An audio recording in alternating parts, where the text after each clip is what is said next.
When I was a boy, my mother and I lived with my grandfather, who had a farmhouse in rural Pennsylvania. My grandfather was a handyman who also worked a small blacksmith shop in his old barn. My grandmother had died before I was born, and my father also passed away while serving overseas in the U.S. Army. Beginning in the summer of 1946, we noticed strange howling sounds coming from the woods that surrounded the property. The sounds didn't seem to bother my grandfather, though my mother and I were shaken when it would begin. The sounds continued off and on for about a year, but we never noticed any animals. My grandfather and I would hunt deer and squirrels in the woods during the colder months, but we never saw any unusual signs of activity. One late afternoon in the spring of 1947, I was helping my grandfather in his shop when I noticed something moving around the edge of the woods near an area whereby my grandfather had a few junk cars and other items. It was about 200 feet from our location. I clearly noticed someone or something moving around. I told my grandfather to look. He walked over to the door, and as he looked outside, he lit his pipe, but he said nothing. After a minute or two, he turned around and got back to work. Then I saw the thing move into the woods and disappear. I couldn't judge how big it was, but it reminded me of a magazine picture I had seen with a large ape that was said to inhabit the Asian jungles. Later that evening, I told my mother what I had seen. She was shocked. She knew I wouldn't lie to her, and the howling sounds had been closer lately. I also told her my grandfather's response when I pointed out the creature to him. She immediately stood up and walked into the sitting room in order to ask my grandfather what it was. He started to shake his head and said that he was hoping that we wouldn't see it because he was worried that we would be scared and leave him. After assuring him that we'd never, ever leave him, my mother again insisted that he tell us what this creature was.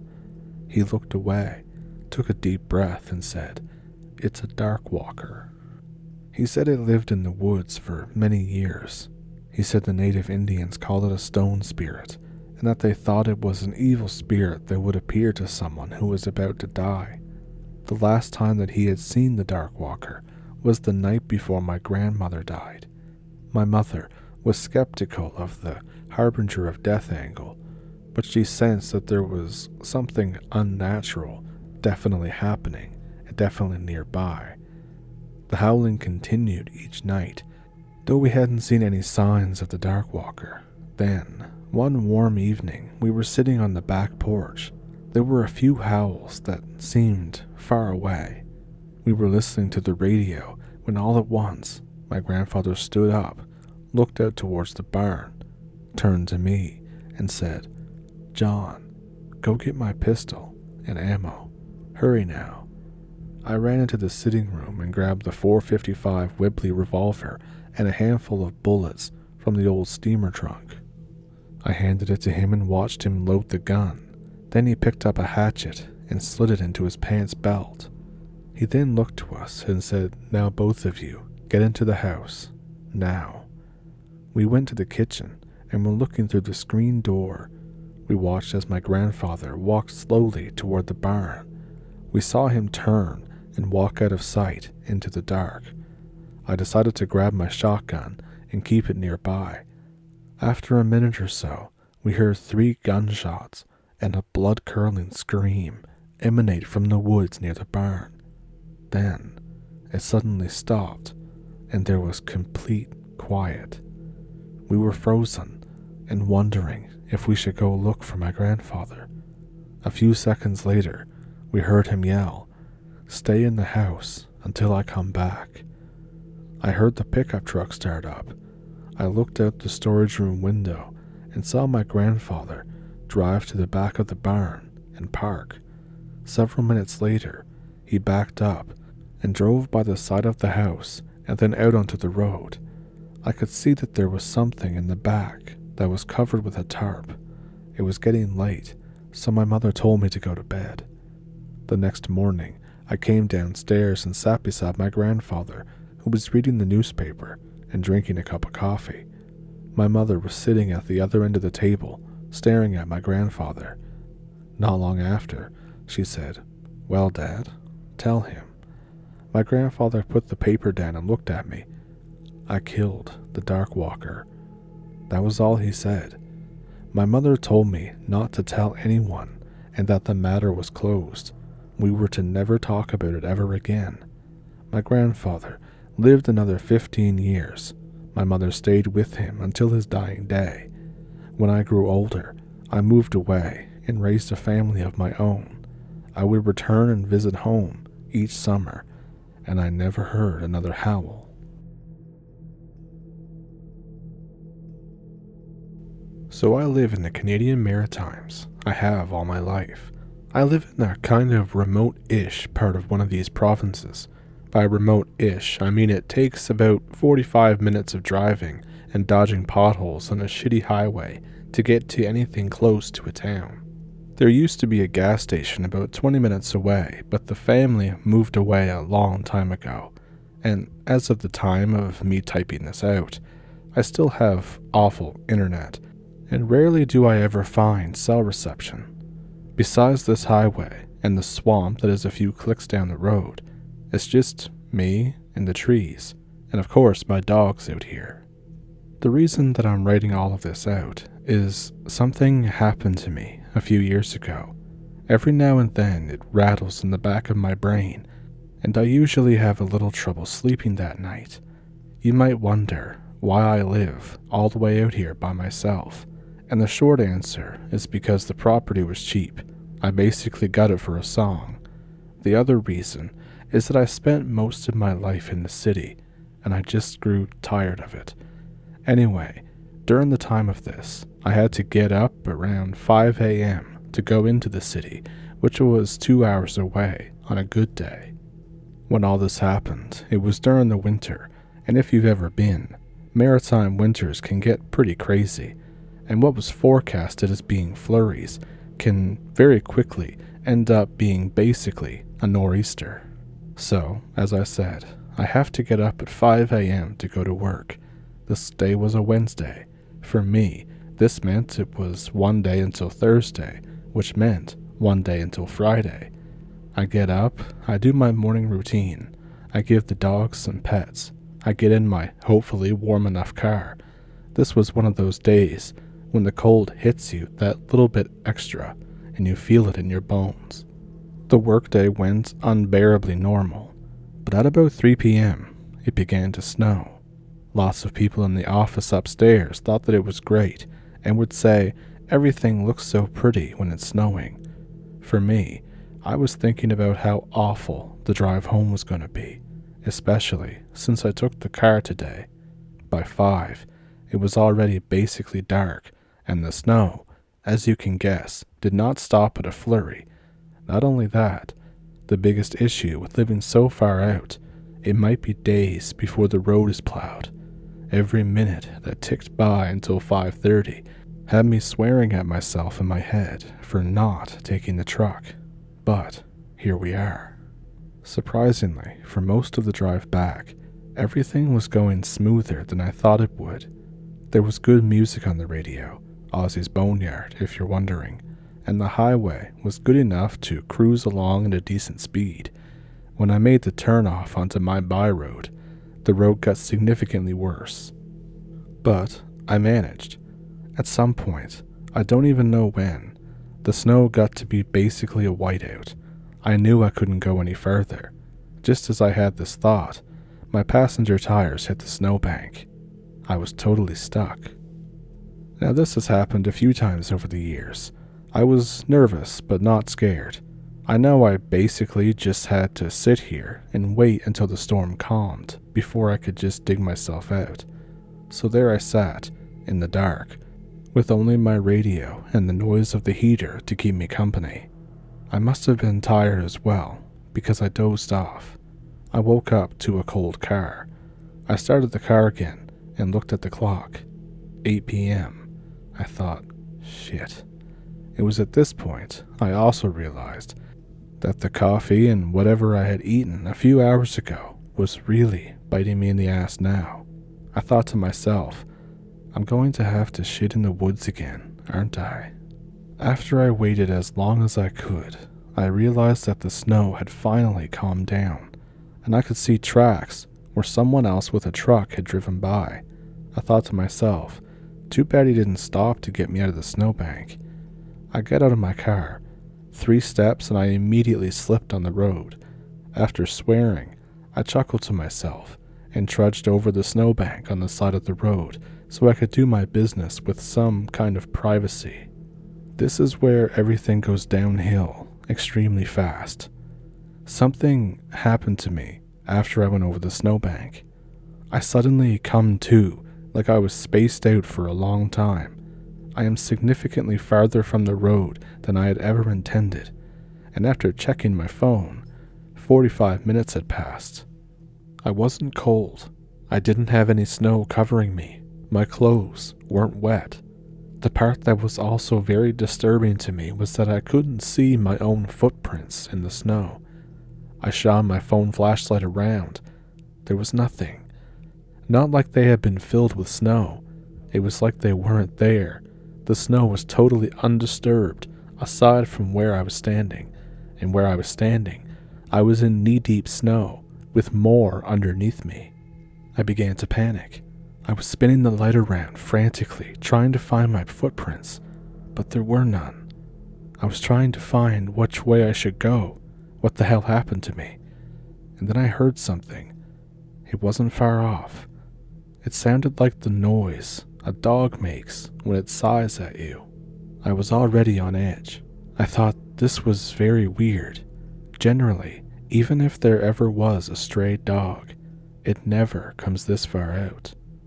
At first, I only caught a glimpse. A huge, but skinny, but hulking shadow darted away from the flashlight just as the beam touched it. I only saw a leg, an arm, and part of a torso.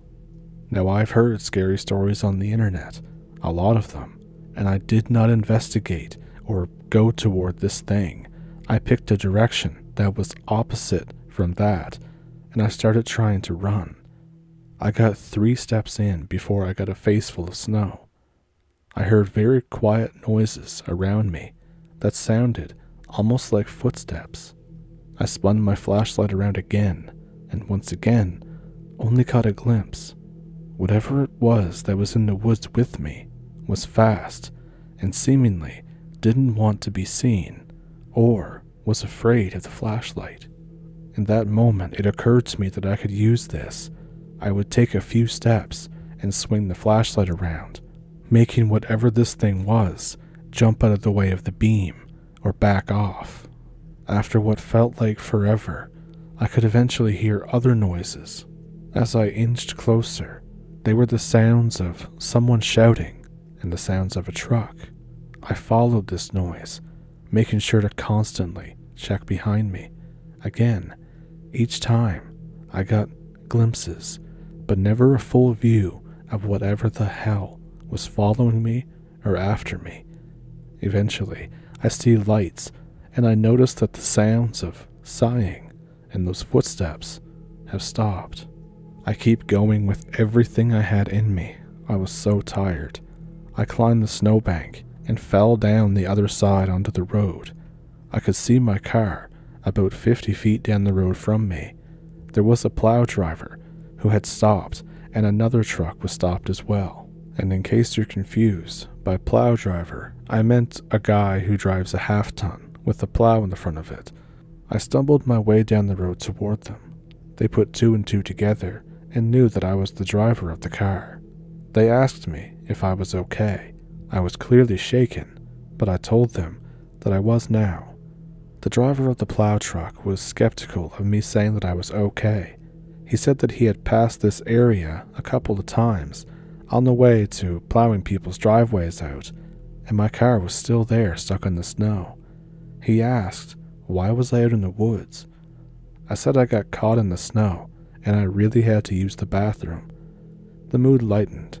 He chuckled and said, so you had to shit in the woods and got lost, did you? Happened to me one time. I was out in the deer stand and had chili that morning. Happens to the best of us. He wished us both well and said that he had a job to do that he was late for and drove off. The driver of the other truck asked me if I was really okay. I said I was now. He said that he had gotten there before the plow and saw how my footprints ended after the snowbank, and then told me that my coat was on inside out. He said, "Weird things happen out here in the woods, especially this far out." The driver said to go home and get some sleep, and then told me that whenever there's a storm like this, he usually just calls in and doesn't risk it. I chuckled, cleaned off my car, switched my coat back on the right way, and we parted ways. When I got home, I was dead tired, and when I took off my clothes, my dogs went crazy over them, sniffing, growling, and whining. I had to put them out in the garage so they'd stop. I called in for the next 2 days. I was exhausted in every sense of the word. When the roads get bad like that now, I just call in. I don't even bother going out. I don't know what was following me or stalking me or why I was afraid of the flashlight, but I also don't ever want to find out.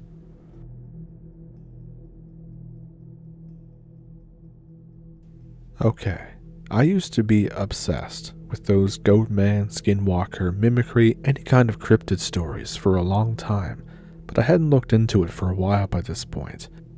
And then on December 28th, 2014, this happened, and I had trouble sleeping for such a long time. Firstly, due to what happened, but also due to the proximity of my house.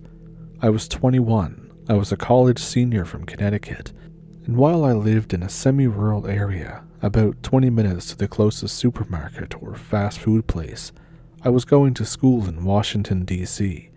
Not the nice part either. The part where crackheads are a real thing, and cops are reassuring rather than troublesome. I've definitely seen some stuff in my day, if you catch my drift. It would be good to mention here that I'm not some glandular freak, but at the time, I was about 6'1" and 240 pounds. And it wasn't all muscle, that's not what I'm saying. I'm saying I could have dropped about 15 to 20 pounds. What can I say? I love to smoke weed and get drunk and eat, sue me.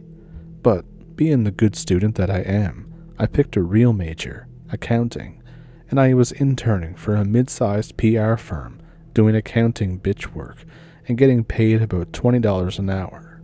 College, though, was expensive, so I was delivering pizzas at night after the office closes.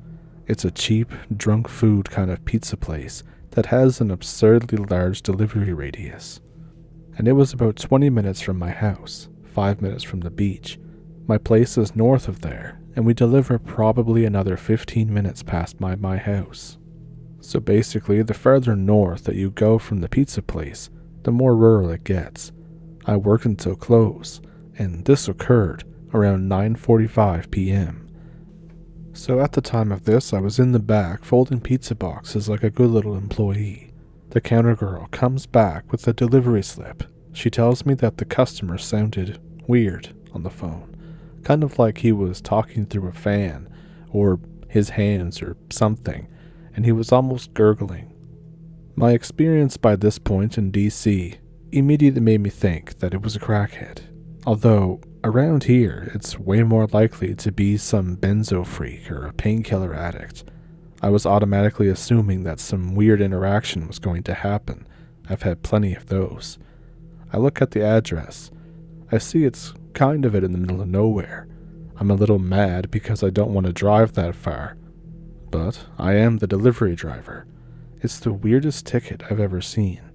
The guy ordered a large pizza with anchovies, ground beef, ham, sausage, pepperoni, literally $15 worth of extras.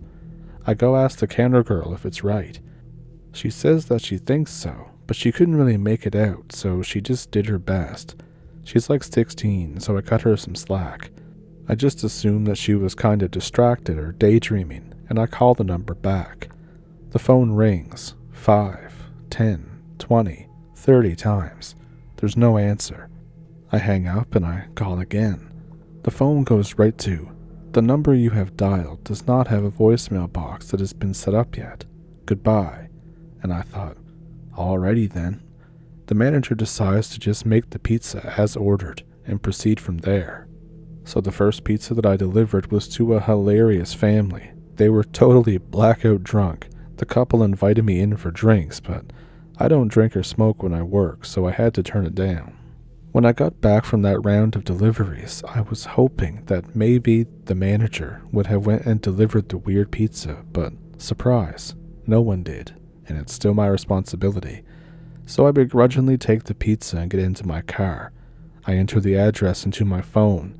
It's on a side street, adjacent to a park that locals call open space, which, despite the name, is about 500 acres of straight woods. And it's about 25 minutes away, basically the edge of our range. I put on some dubstep, you can judge me if I want to, and crank my turbo Subi. Again, judge me more, it was 2014. Out to this road. If you're not from a rural area, this can be hard to explain. Winter in the woods is scary. There is never a single sound, ever, unless there's something larger than a cat walking around. It's just you and dead silence. I finally get to this address. There are a few houses on the street, but they sit maybe 5 acres in, so they are spaced out a fair amount. I was looking for 1134. I pass a 1130, and then there's a long stretch of nothing, and then a 1144.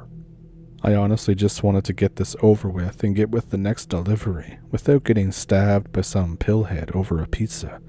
I call the number. It rings and then stops. There's no second sound, but instead it's kind of like a buzzing or a weird humming noise. It's hooked up to my car stereo, and it's getting louder and louder until I just hang up because I don't want to ruin my speakers. My windows are fogging up because at this point I'm pulled over between these two houses, and right when I roll down the windows, I am overcome by an odor of decaying trash. It was just like driving through Newark, New Jersey. It was so gross that I put the car in first and I start pulling up toward the next house. At the end of the driveway, there's a stanchion with a light on top. I'm gonna pull into this house and knock and ask if maybe they gave the wrong number over the phone. This makes sense for a pillhead. I'm probably 100 feet away or so when I see someone step out of the darkness into the light at the bottom of the driveway. I think, good. This must be the weird guy that ordered. I was expecting this guy to be all over the place, leaning over and just being generally really screwed up. But the guy isn't. I stop the car about 10 feet from him. He's wearing a black coat that looks 3 times too big for him, even though he's probably got 5 inches on me. I don't look at him at first. I was getting the pizza out of my car and change as I talk. "Hey, sorry about the wait, but the call's pretty far." There's no response. I realize I should be watching him considering the signs. The smell is still pretty pungent, but I know it's not trash day. I get the pizza on the roof of my car. He's standing under the light on the opposite side of my car, so I go to my driver's seat and went to the driver rear to get the pizza. I put the pizza on the roof of the driver rear. The guy is probably 10 feet away from the passenger rear. I finally pay enough attention to get a good look at him. He is kind of giant. He has no shoes. His jeans are ripped up, and there's stains everywhere. And this big jacket, as I mentioned. I look at his face. He has sunken eyes. I can't even see them with the light. And so far this whole time, the guy hasn't said anything. He's just stood perfectly still. I'm getting a little sketched out, so I stop the process and just stare at this guy. He's staring right at me with those freaky eyes. And upon looking, I realize that he's not standing still, per se. He's kind of bobbing side to side, but not with any fluid sense at all. His head kind of behaved like a car door, like how it stops halfway open, and you give it another shove and it stops it all the way open. I watch his head do this in no real pattern for probably 10 seconds. I was starting to get really uneasy between the stench, the head thing, the eyes, and not answering any of my questions or anything I'm saying. I stand frozen, so does he. Without breaking eye contact, I take the phone out of my pocket and hold it level with the roof so I can look at the guy and my phone at the same time. I go to recent calls. I call the number for the guy. I call it. The call starts going through, but I can't hear a phone anywheres. And then, out of the quiet of the woods, I hear faintly, so faintly, a cell phone ringing back in there maybe 50, 100 yards away. This is me kicking myself for not getting my concealed carry yet. The guy is just still standing there, still doing the head thing, but I swear his face curls into a smile. I finally get the courage to speak. I say, can you please come get this? Also, I think you may have dropped your phone when you were hiding a body or whatever you were doing in the woods. I nervously laugh, still thinking that maybe this guy dug too deep into the prescription bottle or found some PCP or something. I see his mouth open, his head still bobbing, feet planted to the ground. He makes sort of a low, guttural, quick grunt, and then a high grunt, and then a low one. They are soft, sort of like somebody clearing their throat slowly. I've shut the rear passenger door at this point, and I'm ready to just book it out to the driver's seat, if I have to. Just as I go to call that phone again, I hear words. The phone's not mine. The pause between the and phone's not was way too long. Phone's not literally sounded like one word. The word mine came off like an octave higher. My mind is racing at this point. My knees are weak. I'm literally ready about to just peace out. I push the pizza to the far side of the roof away from me. I finally muster. Sir, you're freaking me the F out. I have a 45 and less than $20 on me. Please come take this so I can leave.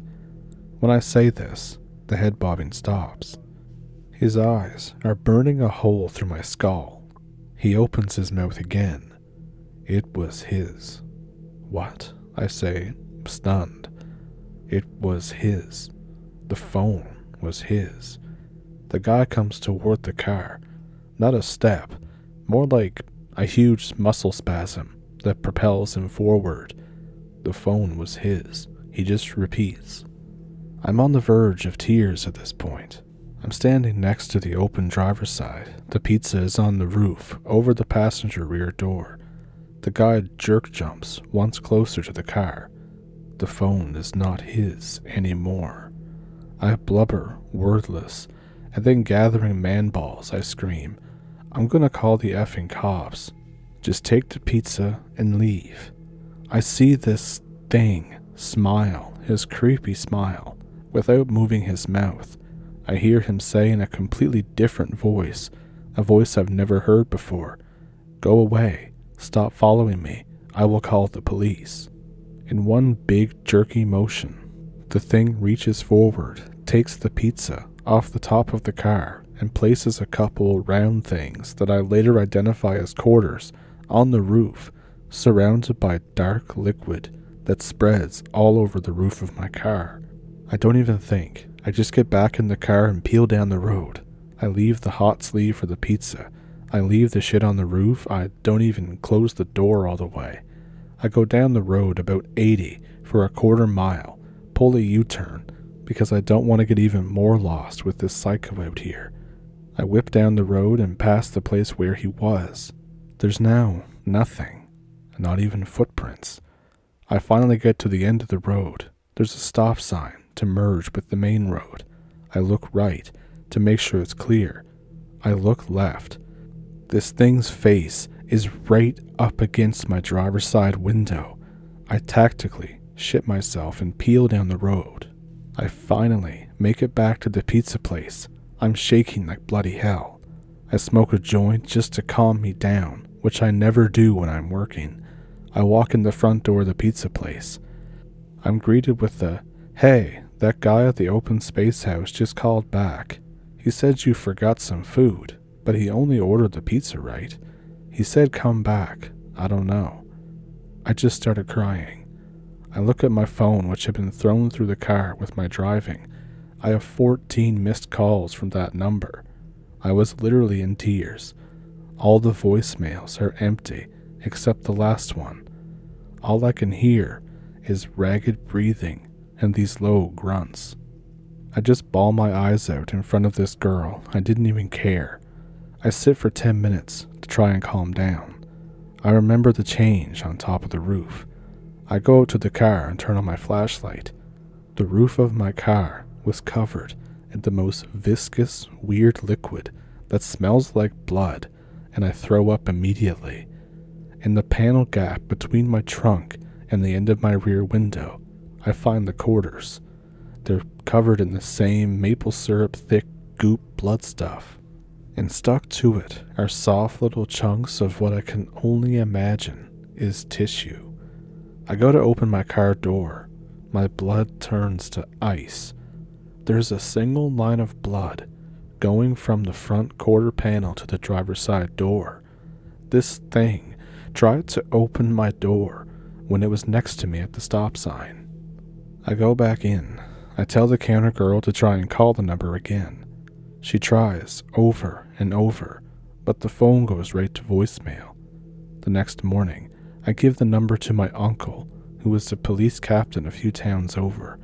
He says the number is from a burner phone, paid in cash, basically untraceable, and appeared to be off now. For a long time after that, I had to sleep with the lights on, and I just didn't get much sleep at all. I finished my schooling, I left that job, and just got the hell out of that entire area.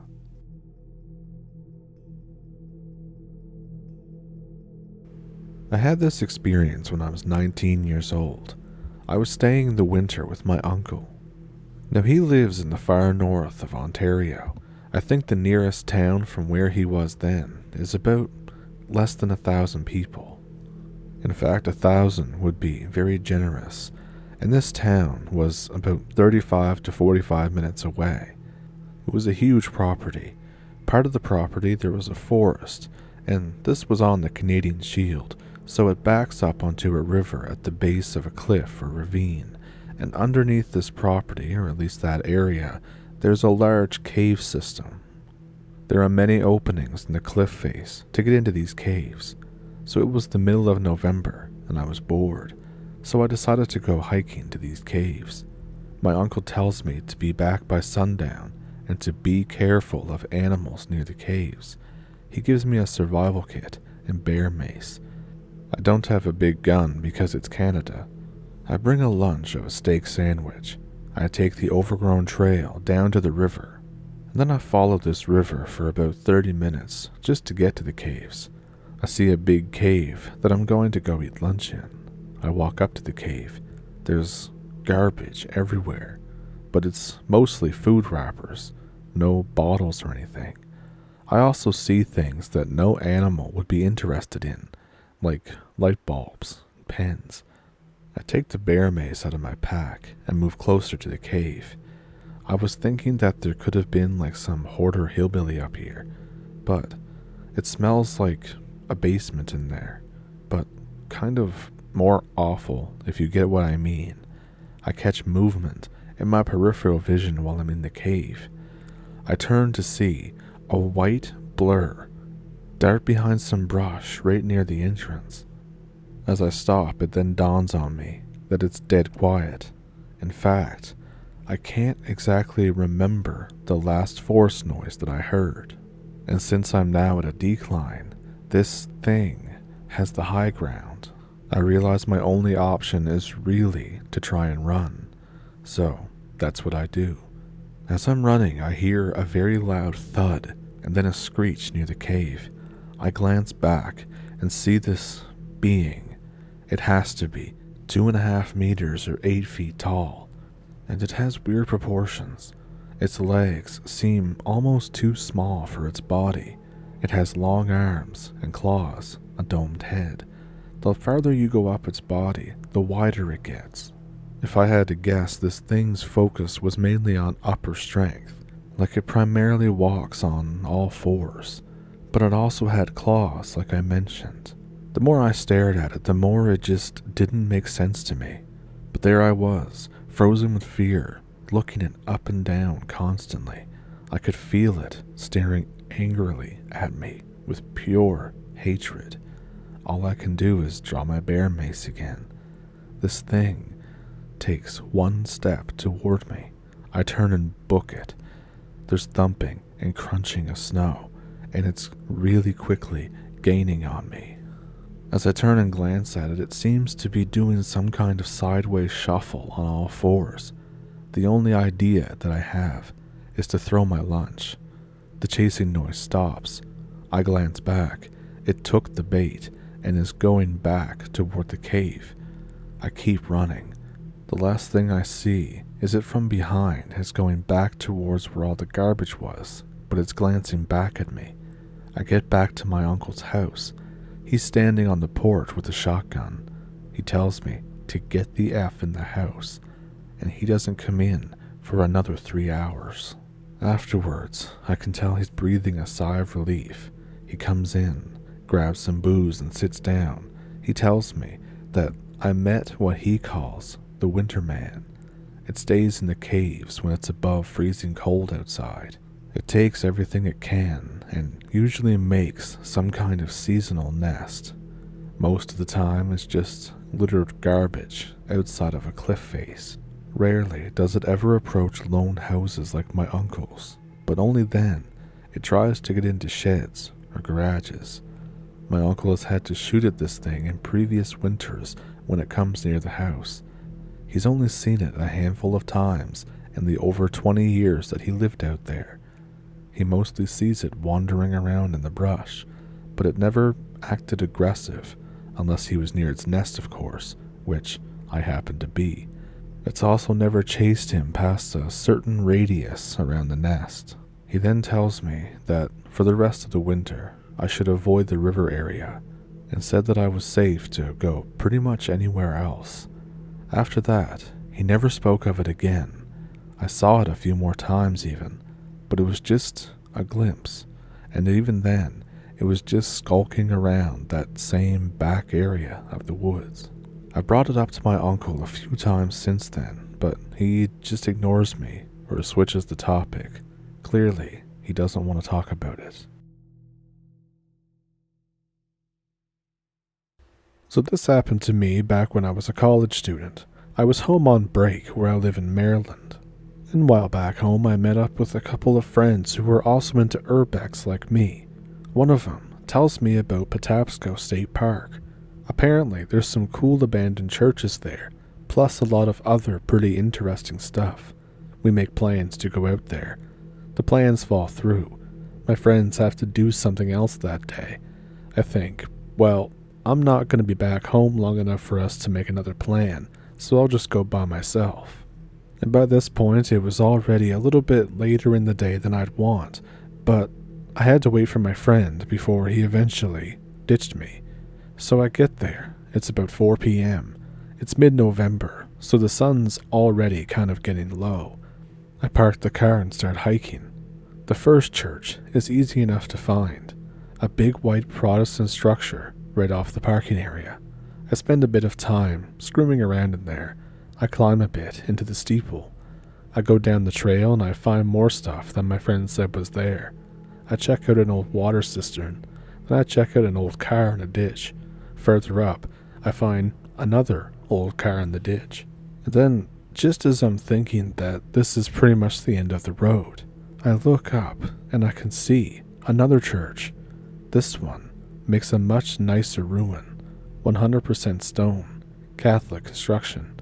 The name on it is St. Stanislaus Kostka Catholic Church. It's about 6 p.m. by now. The valley's not in direct sun anymore, but the light's still pretty good. I go up to the church.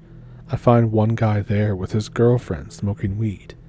I make a lighthearted joke about them smoking weed in a church, and we kind of laugh, but then I go off by myself to check out the church. I'm an architecture guy, sue me. Eventually, the other guy and his girlfriend leave to go home or something. I notice a few stone blocks lying off in the woods a bit. I go to check those out, thinking that they're from the walls or something. I realize that they have writing on them. This is a cemetery. I start trying to read the graves.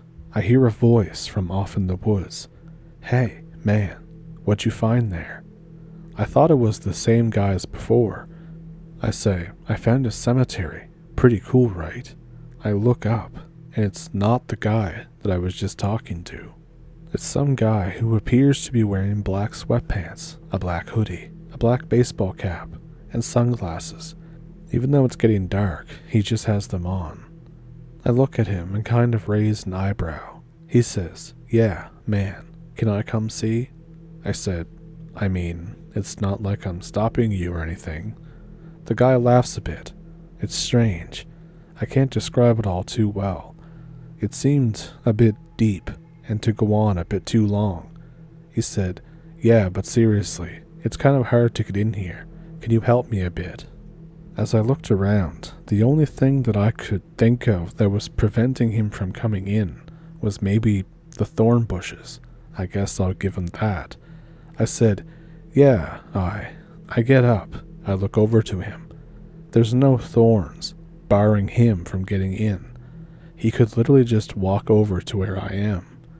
I step back a bit and keep staring at him, trying to figure out if I'm going to get knifed out here by a psycho. My friend is usually the one who carries when we're urbexing. I'm never back in Maryland long enough to make it worth getting the concealed carry permit. The guy thinks the hesitation is funny. He starts laughing again. He says, what's the matter, man? Are you scared or something? I said, yes, and then I corrected myself. No. He thinks this is even funnier. He says, come on, I'm not trying to hurt you. Just say that I can come in, and we're good. I stop and pause. He's kind of shuffling his feet along a sort of invisible line this whole time. I follow the line with my eyes. It matches with the line between a few of the cemetery's corner fence posts that are still intact. I realize that I may be in over my head here. Still, he can't enter. He grins and takes off his sunglasses. I said I'm not going to hurt you. I just want to get in there. Just say that I can come in. It's dark enough by now that I figure it's a good time to turn on my cell phone flashlight.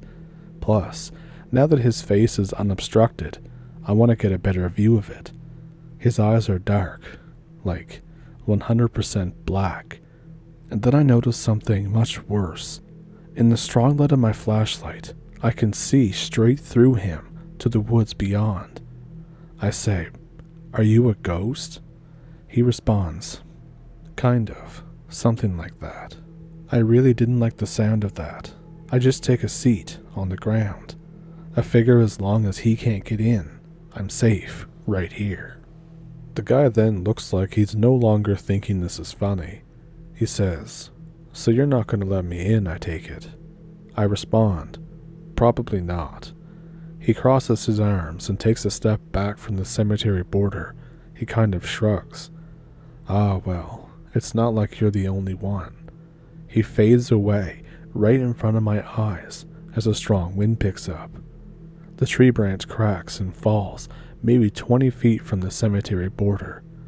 I decide that I am not going to go investigate that. I stay inside that cemetery for another 2 hours, turning off my phone light to save battery.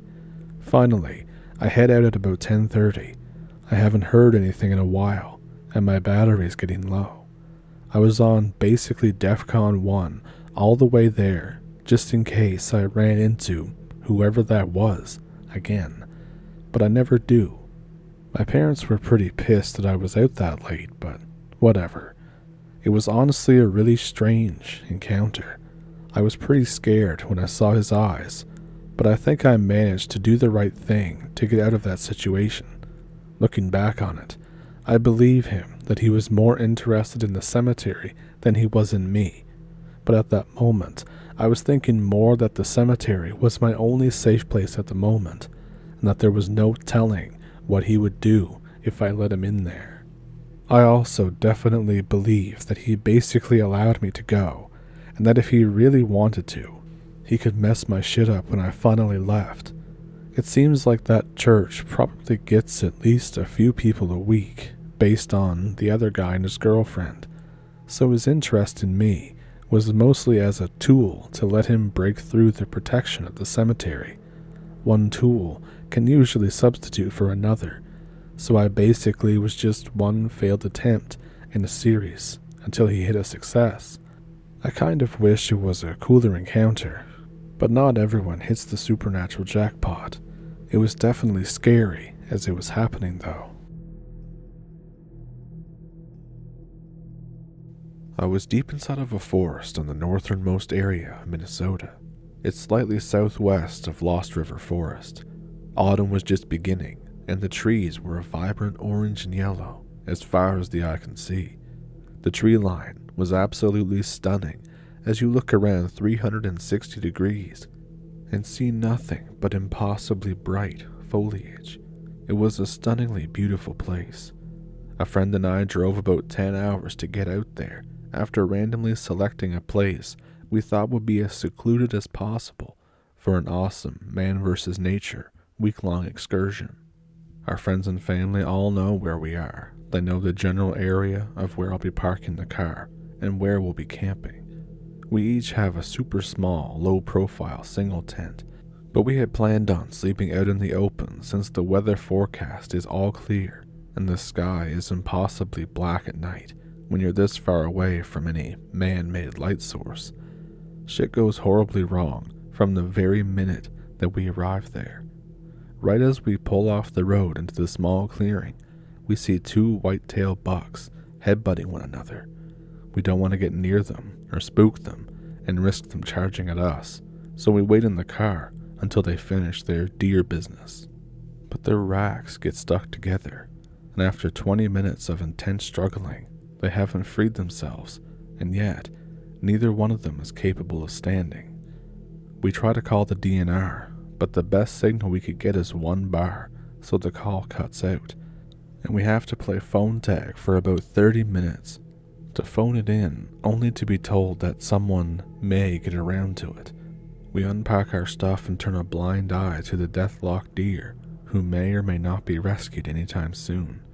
Before we even start walking, we're both slightly tired from the frustration of our journey having gotten off to a rough start. 3 hours into the hike, we stop for lunch. We're both tired, and we contemplate making camp where we stopped. We're both experienced enough to know that a second wind can be your downfall, so we stay put. We begin unpacking some supplies. We have mess kits, a small shovel, fire starter, our single tents, sling rifles across our backs because why not? A strong wind blows through, scattering a plume of perfectly yellow leaves from trees that appear to be 200 feet tall when looking straight at them. We hear a creaking sound inside the wind.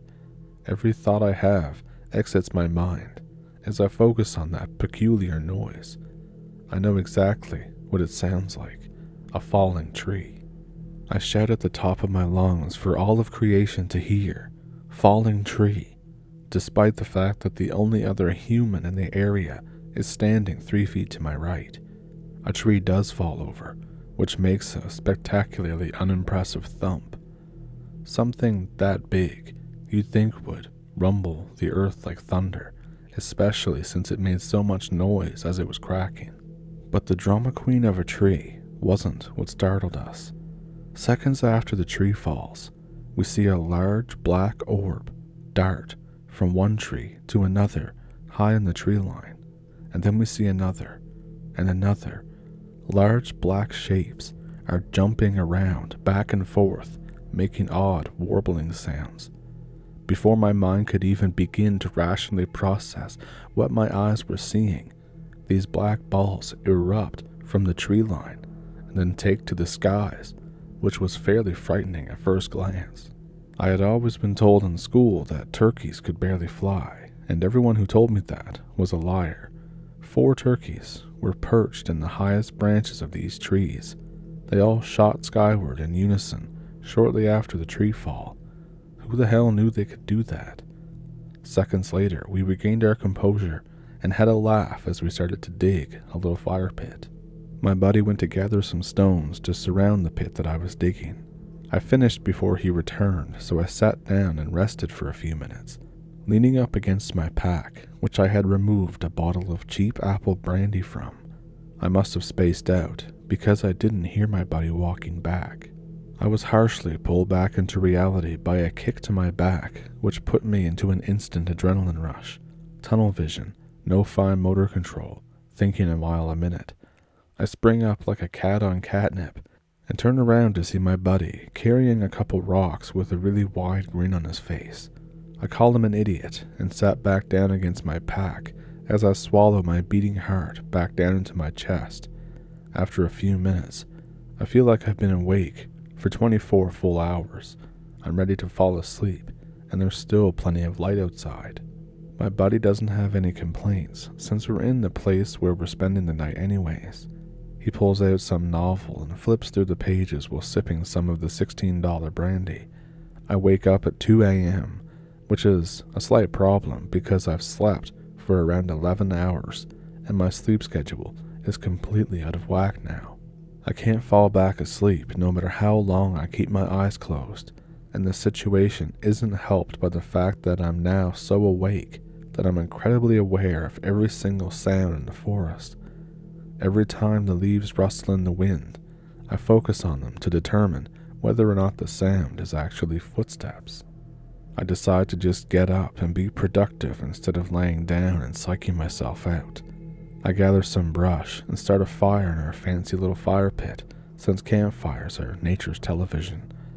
The fire's going pretty strong, and I'm letting about an inch diameter branches burn down to the coals and ash, totally hypnotized by the flames and glowing coals. I hear something that I want to be a gust of wind.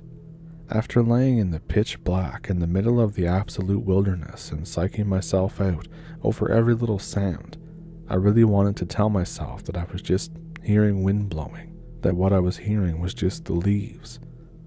Life, unfortunately, doesn't hear silent prayers and sometimes places at our feet a situation in which the outcome is entirely uncertain. 20 yards away from me, I see the outline of a man. By this point, there's no real light coming from the dwindling campfire, and even if there were, it wouldn't be enough to illuminate something that far away. This black outlined figure is stopped directly in front of me and doesn't move an inch for 10 minutes. The moon is out, and the grass and trees in the background aren't totally black. Some yellow-green switchgrass provides a contrast to his lower body, but I can't make out any detail in what he's wearing. The only distinguishing feature I can see is his hair. It's long and black, and under the moonlight, it's shining like glass. After an indeterminate period of time where we observed one another, he began walking toward me and my sleeping compatriot. Realizing I had been petrified in a stupor of equal parts curiosity and fear, I said in the sternest and clearest voice possible, "Buddy, wake up." Something must have clicked right in his mind, because he not only woke up, but he immediately stood up out of his sleeping bag. Sober as a saint, he was immediately at full attention and saw the black figure walking toward us. He grasped a small hatchet on his belt. I hadn't gotten up by this point, but I clumsily fumbled around my sleeping bag and placed my hand on top of my rifle that I had laid beside me. With my other hand, I tossed a couple more twigs into the smoldering fire pit and stood up, feigning a stretch as if to appear as non-threatening as possible while holding a loaded AK in one hand. The black stranger is now about 5 yards away, and I can make out more and more detail on him. He's a dark-skinned man, wearing denim jeans and a denim jacket. Hair is the very definition of jet black, and looks like honest-to-God silk. My buddy puffs out his chest and projects his voice in the most masculine way possible, saying, "Can we help you, bub?" The guy, who I now realize is definitely Native American, stops in his tracks and asks with a very puzzled tone, "Why are you sleeping this way?" He then says something under his breath that I couldn't make out, but I could tell from the way he shook his head and sighed that he was expressing disappointment. He says, "There is danger in the woods. Sleeping under open skies invites all spirits with no protection." My buddy and I collectively what? But we relax a bit, since the guy doesn't appear to be the Lost River Butcher or anything of the sort, though I can't ignore the odd hour of the morning that he is up and walking around by his lonesome. We ask the guy if he wants to sit by the fire and tell us what's up, because the situation is a little odd and standoffish. I realize that it's impossible for him to not see the gun that I'm holding.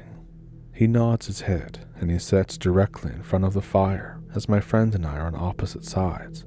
Without a word from us, he begins lecturing us on the sanctity of the forest and the balance in nature that needs to be preserved.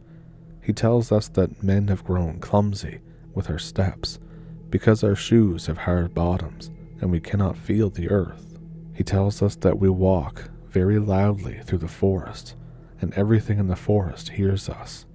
He tells us that something very dark has happened, and the hairs on the back of my neck stand up, and my friends as well. The direction of this little chat is going south quickly. I'm just about ready to bolt up when he raises his hands and motions for me to sit back down. For some absolute stupid reason, I comply with his Jedi mind trick.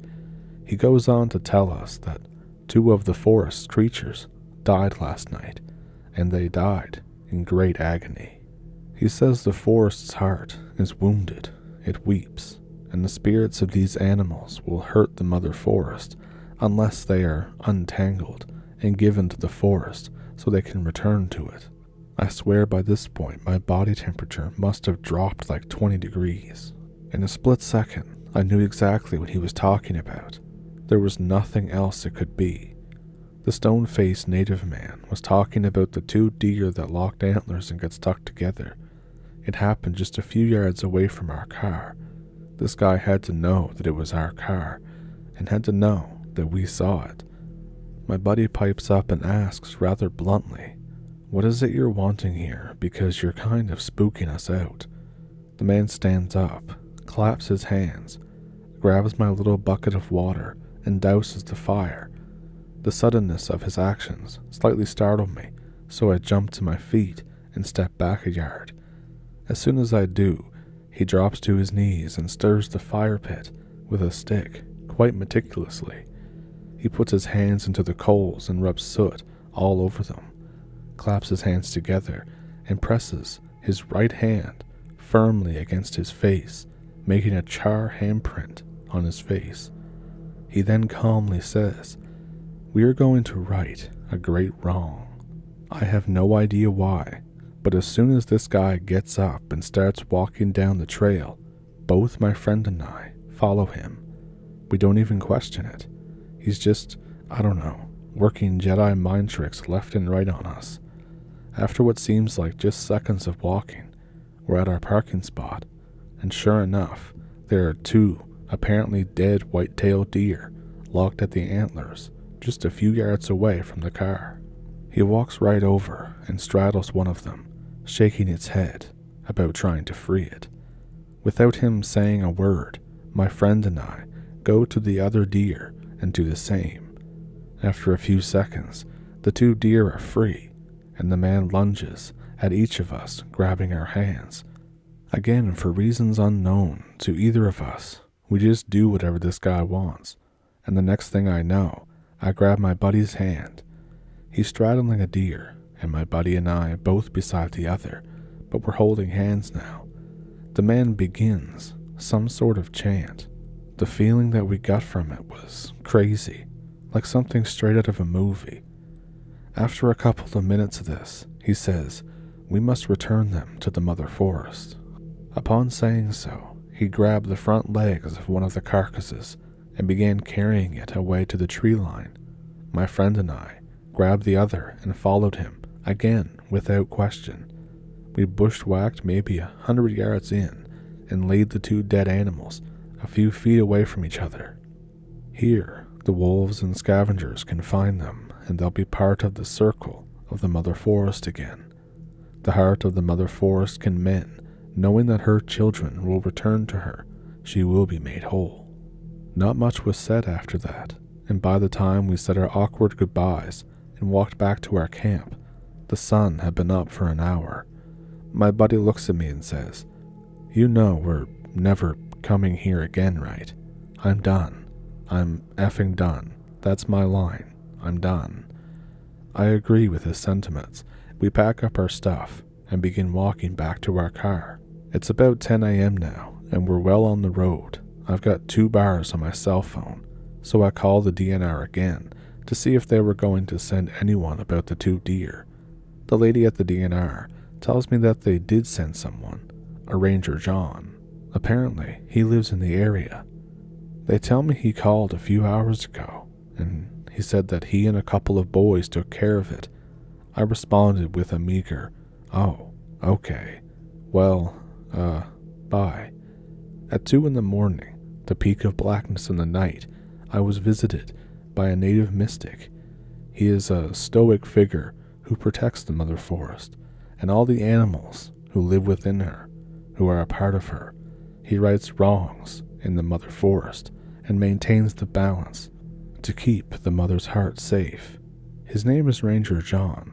I wonder if the DNR pays him overtime for all the work he does. This happened over 10 years ago, and it still sticks with me.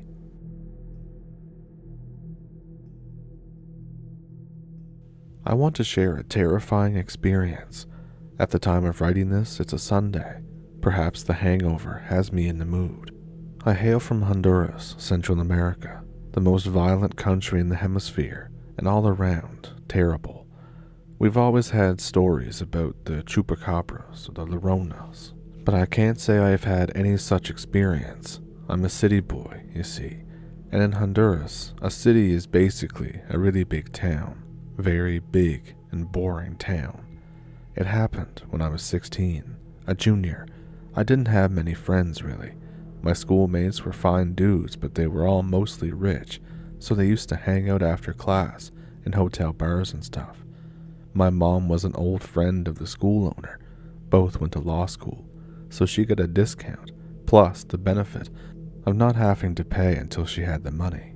To make friends, I guess my mom enrolled me in Taekwondo classes at my city's public gymnasium.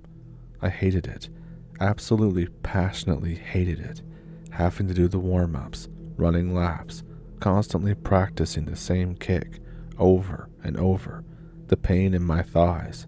I hated it. The only thing that got me going was the archery guys, and they would always practice behind the gym. I used to sit with them after workout while they were down in Gatorades and telling stories about sleeping with women and how the volleyball team was full of hot ones. Among them, I admired Jimmy, not his real name. He was 4 years my senior and very down to earth. He was cool and had a really attractive girlfriend. She was a basketball player, and she had this way of talking that nobody could ever say no to her. So to recap, Jimmy was a cool dude surrounded by other cool dudes and hot ladies, and I was a 16-year-old junior without friends. And one day, after running all those hateful laps at 5 p.m., I was walking back home at sunset with the sky bleeding red, and from behind me, a voice called, "Why are you going so fast?" I turned. It was Jimmy. I doubted he could be calling me. I looked around to see if there was a mistake until he caught up with me and said, "Wow, stop man. You really are an impatient boy." I laughed, nervous.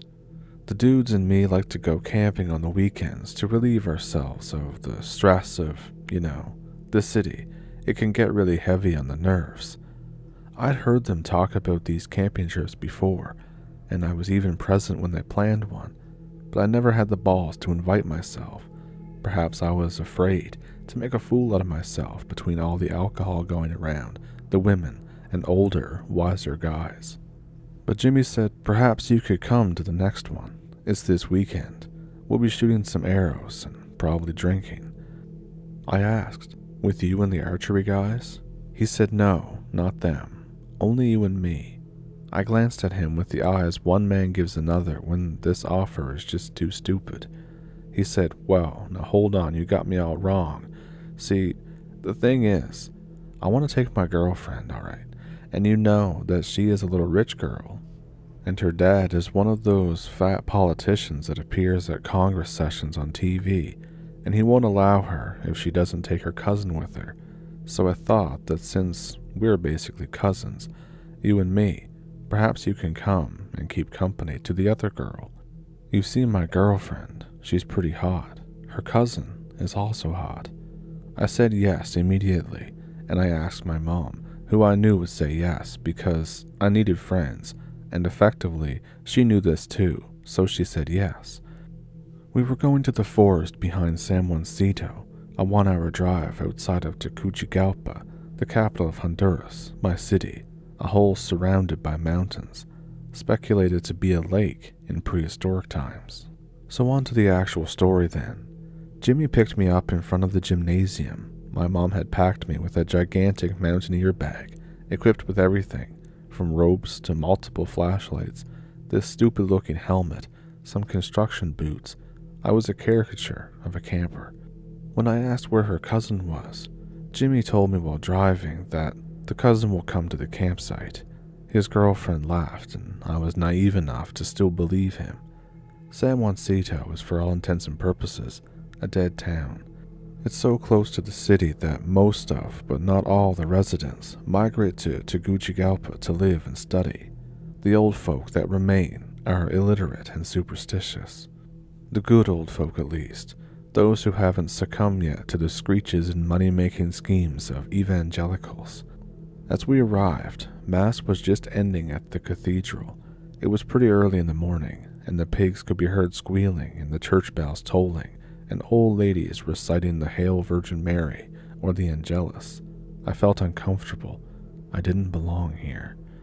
Some middle-aged amputees could be seen here and there. San Juancito was famous for its mine, a gold mine that belonged to a U.S. company masquerading as a national one, and was abandoned in the 1920s, and the villagers, some courageous ones, ventured deep into it to salvage some ore with sticks and metal pikes. It's not uncommon to hear on the news about it collapsing on top of some father and son combo. The amputees were the lucky ones, who hadn't been poisoned by the natural gases. I remember reading some years ago about how the San Juancito mines were a nest for chupacabras. I shrugged it off because I thought the guy was a Jaime Maussan ripoff. Before noon, we had traversed town, entered the quiet forest, saw the mines, and arrived at the camping site. At some point, I basically realized that I was an excuse. From that moment on, at the toll, at the inspection pass, where they search for booze and drugs that the campers may take, for the transitos, that's how we call the police in charge of asking you your driver's license and vehicle plate. No more than an excuse. I, a shy, thin, naive boy, repeatedly hearing from Jimmy, "I'm taking my little brother camping. Let us pass.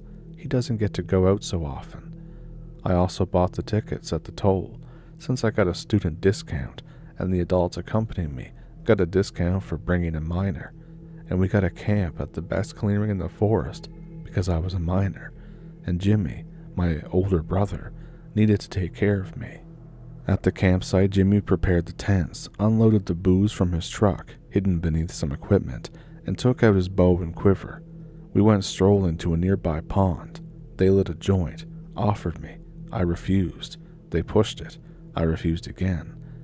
As she was swimming, Jimmy started playing around with his bow, shooting trees, hearing birds that I couldn't hear. His girlfriend got bored and pulled him in the water and ruined his precious bow. They started kissing, while I was just sitting on a rock overlooking the pond, with my big boots and stupid helmet. The sun was still up, and they were getting a little too touchy, so I got up and said, "I'm just going back to the tent." They paid me no attention.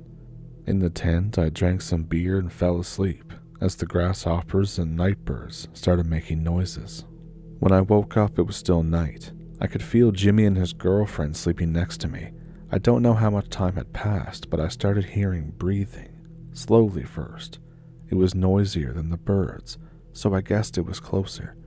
The breathing overtook all sounds, even my heartbeat and my own breathing, and it was putrid.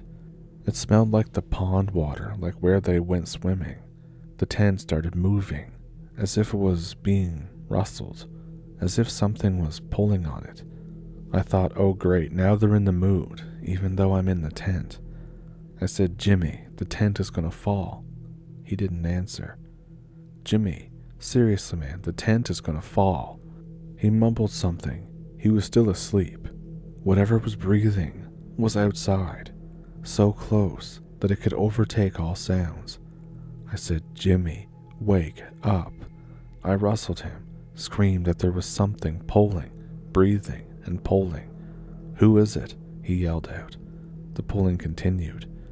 We paid to be here. Stop bothering us. His girlfriend woke up at this point, and as man as he was, he decided to show his bravado. He unzipped the tent and went out and immediately went back in and pulled his girlfriend out by the ankle. I followed, scared, and grabbed my gigantic bag. He was breathing heavily, holding her, scared. They were looking at something behind the tent. I turned.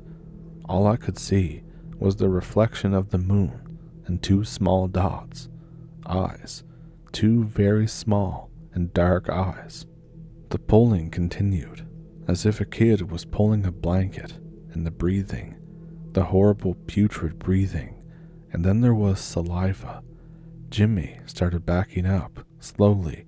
I followed as I unzipped my bag and took out a lantern. I said, when we're close to the car, I'll light it.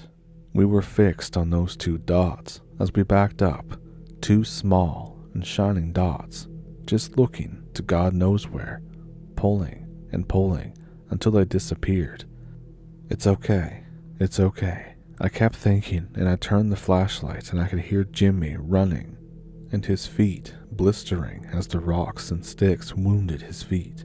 I pointed to where the tent was, and there, just for a few seconds as it was running away, was this thing. It was quite pale, almost serpent-like skin. It was humanoid with a small torso. Its mouth was dripping saliva and a resemblance of black lips. It had long arms with long fingers, no claws or nails, just long pointed fingers, very short legs, and very large feet. It stood there for a few seconds as if disoriented, as if the light wasn't reaching it, and then it ran to the forest. I ran also, thinking that it's gonna follow me, it's gonna get me. And Jimmy had started his car, and we were already driving to the city with no sleep. Jimmy insisted it was a sick dog or a sick jaguar. There are no bears in Honduras, but I insist that I know what we saw, and it's neither of those things.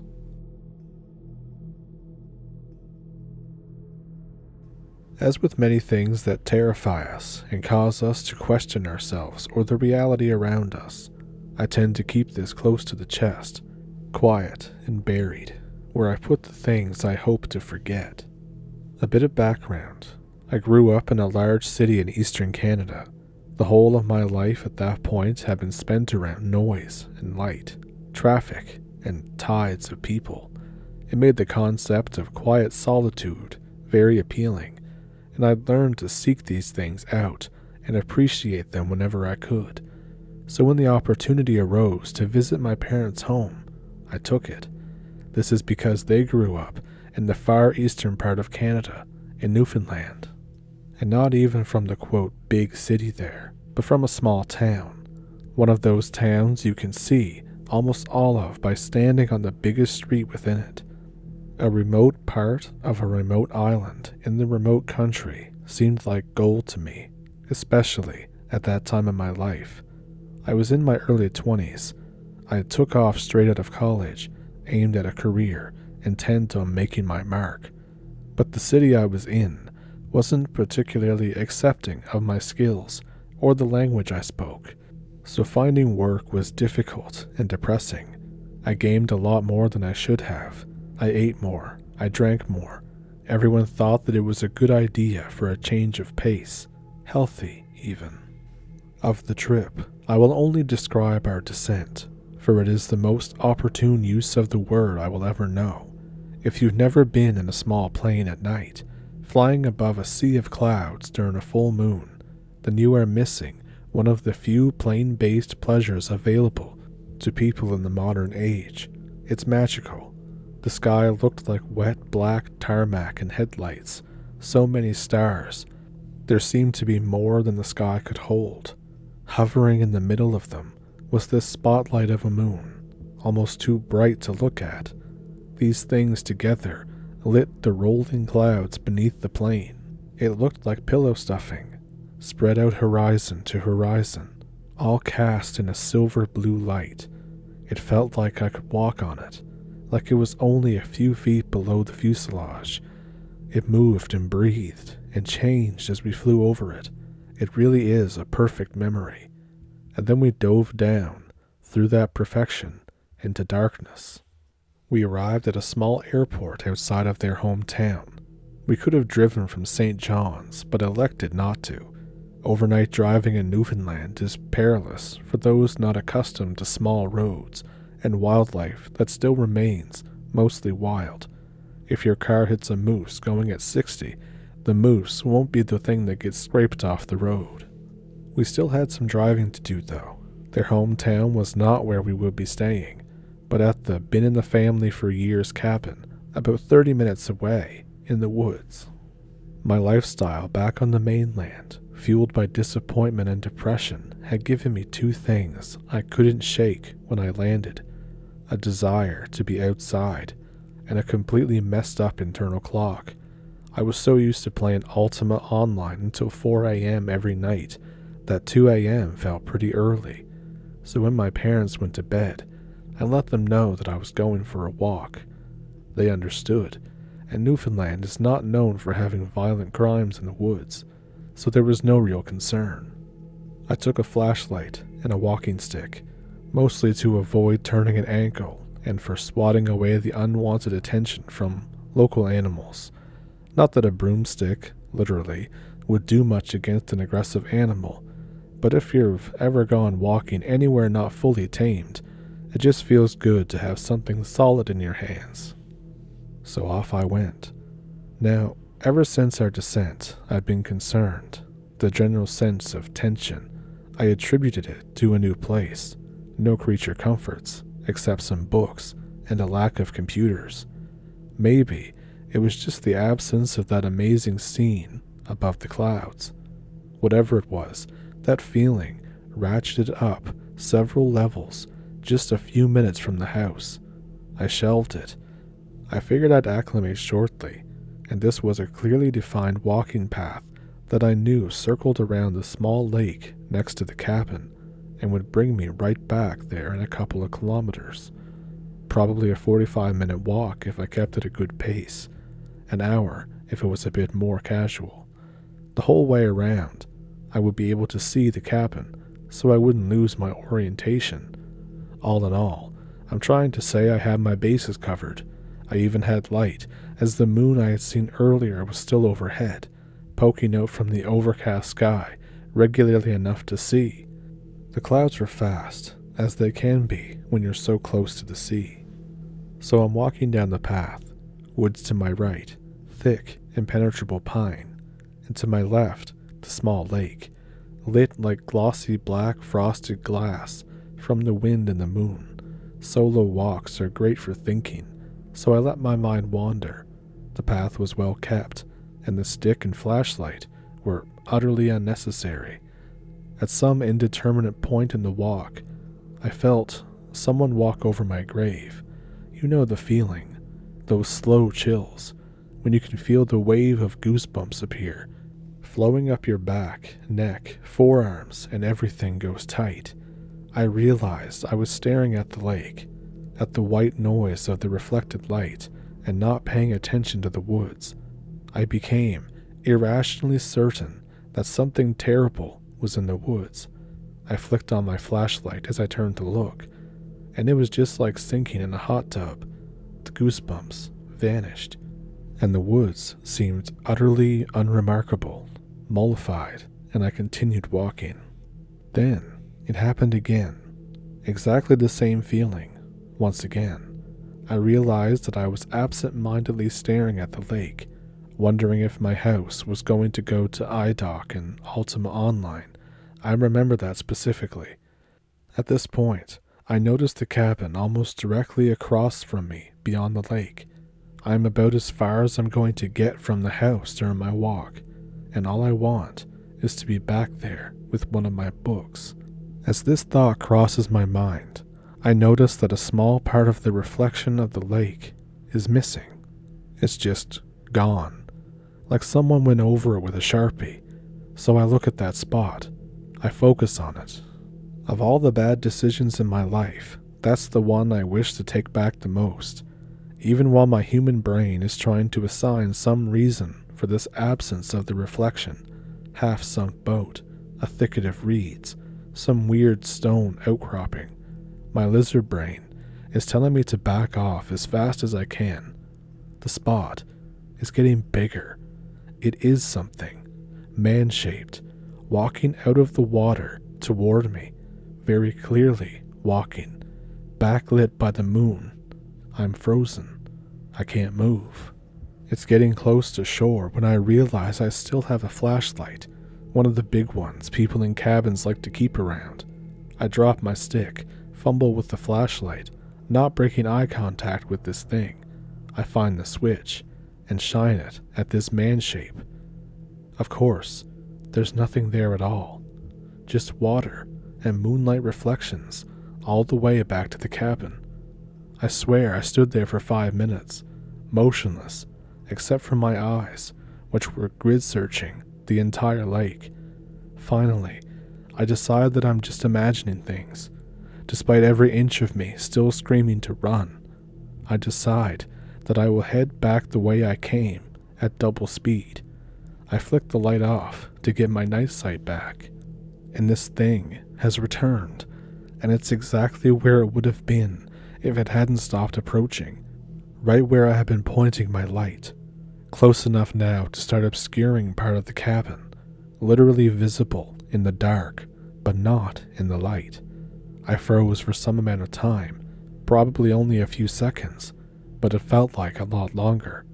It got closer. Lake water moves noisily but regularly. You watch reflection on it, and it's just noise. There are no regular waves or anything. It's just a constant shimmer type thing. The edges of this thing were exactly like that. It's hard to notice at first, because just the lake was behind my view of it, but as it eclipsed the cabin and some of the ground, I very clearly saw its edges move just like the lake. Some people have said scribbles, some have said static. I feel like these are synonymous descriptions of what I saw. About 10 feet, I realized there wasn't going to be any kind of stopping. It wasn't going to stop and say something. I dropped the flashlight, I heard it break, and I sprinted back to the cabin. I fell once, skinning my shin pretty roughly, but made it back to the cabin in about 10 minutes. I wasn't in good shape at the time. I get back to the house. My head is pounding, my ears roaring. I'm nauseous. I stumble in and collapse into the downstairs bedroom. It's a 2-floor cabin. My parents are upstairs. They are undisturbed by my noisiness, and I collapse into bed. And then I notice my one window is framing the lake like a painting. Everything just outside the window is pitch black. The moon is on the other side of the house. I decide I can't deal with that, so I go back out to the main room and close all the doors and windows that I can see, and I sleep, or try to, on the sofa. At some point, hours later, crashing from adrenaline and the run, I fall asleep. The next morning, my parents woke me up coming downstairs. They ask me why I'm sleeping on the couch, fully clothed, and why my jeans are torn. I'm too self-conscious at this point to say anything close to the truth, so I just say I fell. lost the flashlight, and had to come back, and I just fell asleep on the couch by mistake. They bought it. I didn't sleep well, or much, at all, so I decided to go to my actual bed and get some actual sleep. I walk over and open the door to my room, and lying perfectly aligned on the bed is the broken flashlight covered in dirt and the broomstick, side by side, like matchsticks. The window was still locked. So about a year ago, I moved up near the Canadian border of Maine with my girlfriend and her mother, way out in the sticks. They own and live on about a mile of largely undeveloped land that was mostly used for logging, but oddly, very spare work had been done to it before it was sold to them for a song. We live in a couple of small one-room, quote, cabins, and it's much rougher than the average standard of modern living. I'll just say that one time I had to take a dump out in the woods and a mosquito bit me on the nutsack, if that gives you any idea of what I'm dealing with. The closest town is about 30 minutes away, and I haven't had the opportunity to pick the brains of the locals on legends and folklore just yet. I was thinking that maybe sometime I would go find where people drink in this town and start spreading a few beers and try and see if I can find any stories. For now, though, I already have a couple of personal stories, so I'll start with those. The first one isn't very exciting, but it's a little spooky. The second one happened a lot more recently and was fairly pants-shittingly terrifying. So this first one happened while my girlfriend was at work. My girlfriend's mom, I also call her mom, asked me to come out with her to replace the trail cameras. You'd think all the way out here there wouldn't be much activity, but there's a lot of poachers, a lot of petty criminals, and even gang activity, so the trail cams are necessary. We also have some mischievous, I'll put it that way, hillbilly neighbors, so we set off through the woods. I was listening closely to Mama, because she knew this place extremely well, and I just didn't. Also, she intended to leave the next year, and wanted me to know the woods inside and out so I could take care of her daughter, my girlfriend. I digress. Mom asked if I want to see the ghost hole. My ears perk up. I think, hell yeah, some spooky shit. And I have a shotgun. My thoughts were, oh cool, I live here now and there's a place called Ghost Hole on the property. Mom is a pragmatic and tough woman, not a person that's prone to calling a place something with a paranormal connotation. Suddenly, I think, what if there is something to all of this? I take a fork in the trail that leads to a path of all fern and grass. We take this to a clearing with a small swamp. Mama tells me some more of the schizo neighbors have asked permission to perform rituals and seances there. She generally won't let anyone come all the way out here. She says that nothing good can come of yokels stirring it up. She said to me, "You're a good man. You'll be fine to take a look. I won't go further than this, though. To me, it feels like the ground is hollow, as if it could just fall away. Nothing grows here but some ferns and this shitty bear grass. That tree in the middle is barely hanging on, and I feel it's only out of spite. I've taken pictures here on my good camera, and it's always full of floaters and random artifacts. It doesn't pick up on phones so well, though. I noticed that the animal tracks all go around it." She points to them, and then walks the perimeter a bit as I cross the threshold, pointing out more and more animal tracks that completely avoid this area. She says to me, if they don't like it, I don't like it either. It's right around this time that I'm walking in the area that my skin prickles, and I get a cold chill, and I get this greasy feeling like I need to shower, despite the weather being pretty mild.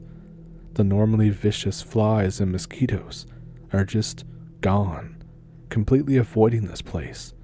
The birds are even staying away from it. And sure enough, there's not even a moose print or a pile of dung inside of it. Then she says, "Come on, I don't like it here. We're just wasting daylight. I leave the clearing, and the bugs immediately go in for the kill. The greasy feeling, though, subsides. We check up on the trail cams, and then go home. I tell my girlfriend about it, a very physically strong and not easily cowed woman like her mom. She just tells me to be careful out there, and not to mess with it too much. As of me writing this, that's really all I know about the place. One day more recently, I was there myself, and it didn't feel super awful, but I also felt like that I was more allowed there, and that I shouldn't linger any longer than taking a look. But another time before that takes place the second story that I want to tell you. I was poking around Ghost Hole again. Not a whole lot happened, so I left and went home. Then, I decided to feed my pet rats their snacks. They love bananas. I look out the window, and I see this huge raccoon that's been stealing chicken eggs and really messing up the trash. It makes eye contact with me and bolts. I've been trying to get that raccoon for weeks. I even fed him half a rich chocolate cake in hopes that it would just kill the thing, but instead, it just made him that much fatter. So I grabbed my shotgun, a glass of wine for me, and some tuna for bait. So I load it up and lay the bait, and I go sit on my car a ways away. My girlfriend's not going to be home from work for another hour, so I just figured I would use that time to try and get this thing. 30 minutes in, I'm watching the moon and the clouds. I'm listening to the wind and the June bugs. I feel something eerie, out of nowhere. I think it's probably just my mind wandering over old films and books. One that comes to mind is that Brothers Grimm flick, the one with the boy in the mud. You know the one. It was the worst thing to think of, basically. I had to talk myself down, thinking, okay, it's all good, everybody chill. Another 30 minutes go by, no raccoon. But I hear my girlfriend's truck coming up the road. There's no one else it could be. I hear her fiddling hard with the property gate, louder than usual. It slams closed. She pulls in with her high beams on. She doesn't blink at seeing me illuminated by the truck, holding a shotgun. As I said, she's just that way. I said, "Hey, I saw that raccoon," but before I could even finish, she just said, "We need to go inside, hon." I thought, okay. She tells me that near the neighbor's place, she saw a weird-looking deer. It was almost like it was running in slow motion, as if it was treading through water. It was coming across the road, looking straight at her in the brights. Except, it had an extra joint in the front legs, and no ears, and no tail. The torso was way too long, like it had extra ribs. My girlfriend is not one for tall tales, or to generally be shook up by anything. So after that, we stay inside. We lock up. Anytime I had to go to the bathroom, she wouldn't let me go to the outdoor toilet. So I basically just peed off the porch for the rest of the night. She's also told me that the woods here are very friendly in the warmer months, but in the winter, don't go anywhere. They're extremely foreboding, don't want you there. Sometimes you can hear laughter from the swamps. This will be in the dead of night in -20 Fahrenheit weather. No sane person should be out there, and there probably isn't any person out there at all. So I've posted this story anonymously on the internet before, but I figure I want to share it again. I'm sharing it pretty much for the sake of conversation and maybe some entertainment for some people. And before anyone asks, I do have some intention to return to the area of the incident.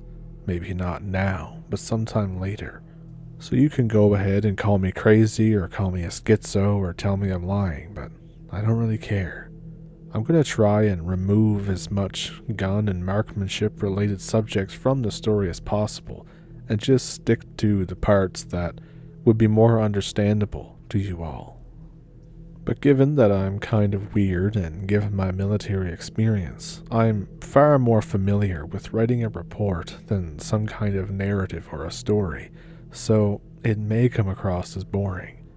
So this happened between Friday and Saturday night, February 24th, 2017. Some information about me. I was 25 years old then. I joined the army at 18, and I did a single tour in Iraq in 2014. Before being honorably discharged due to heart arrhythmia in 2015. On the day of the incident, I had 3 other friends with me.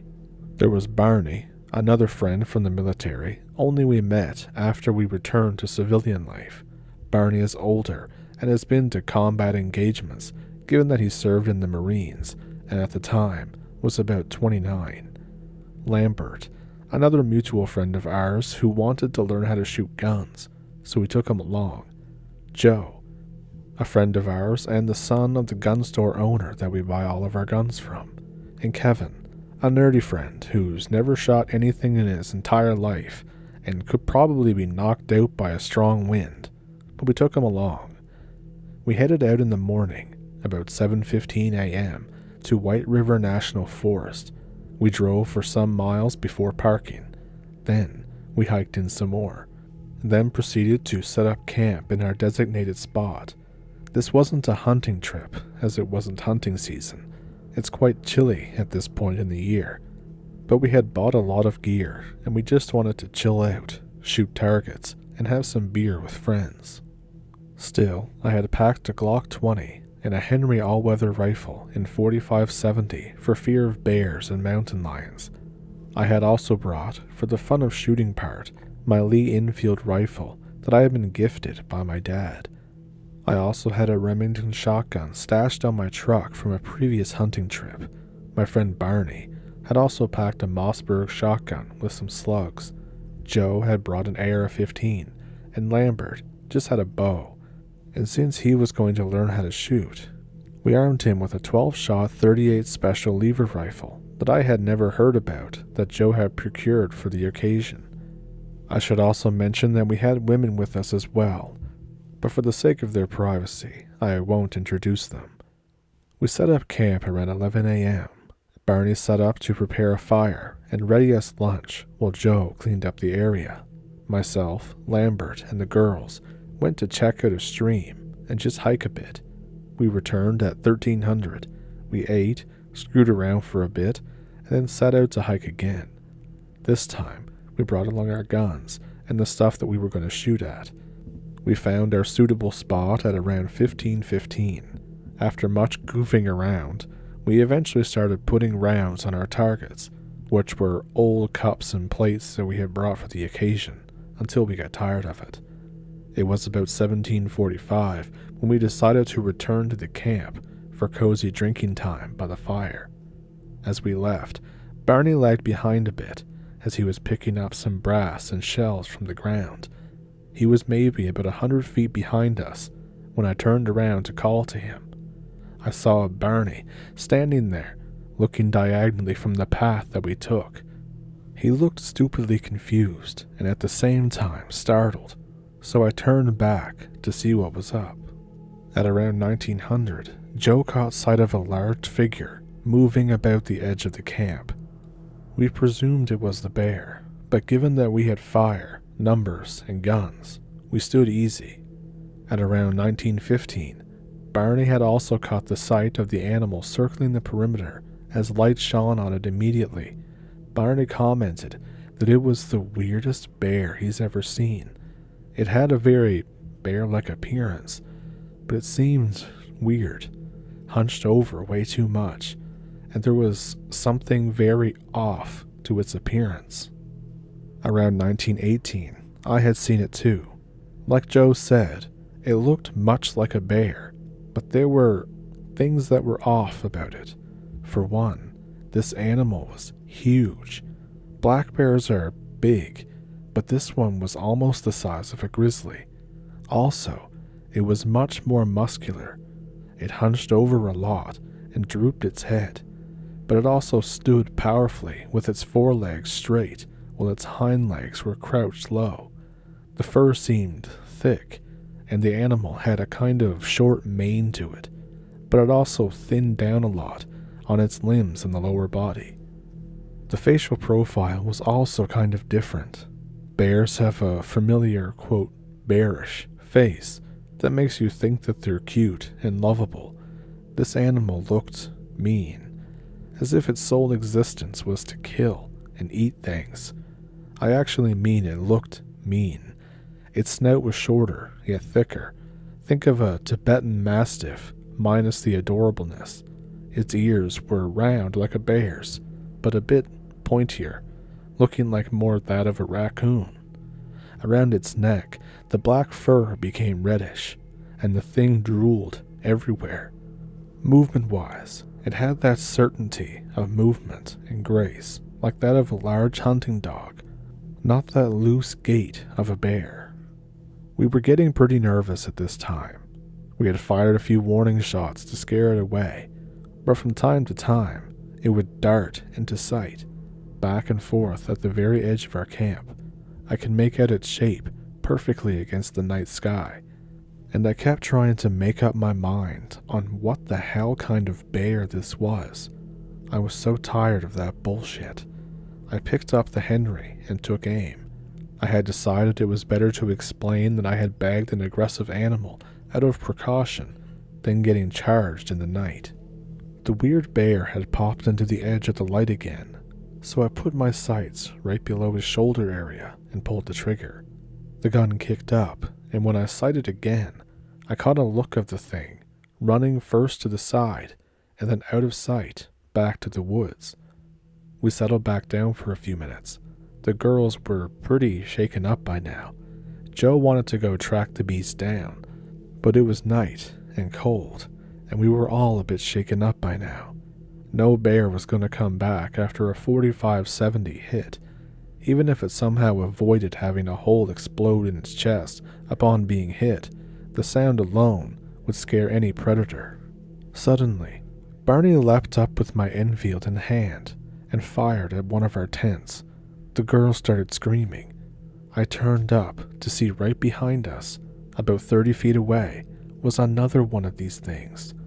Reflex kicked in, and I opened up twice with the Henry.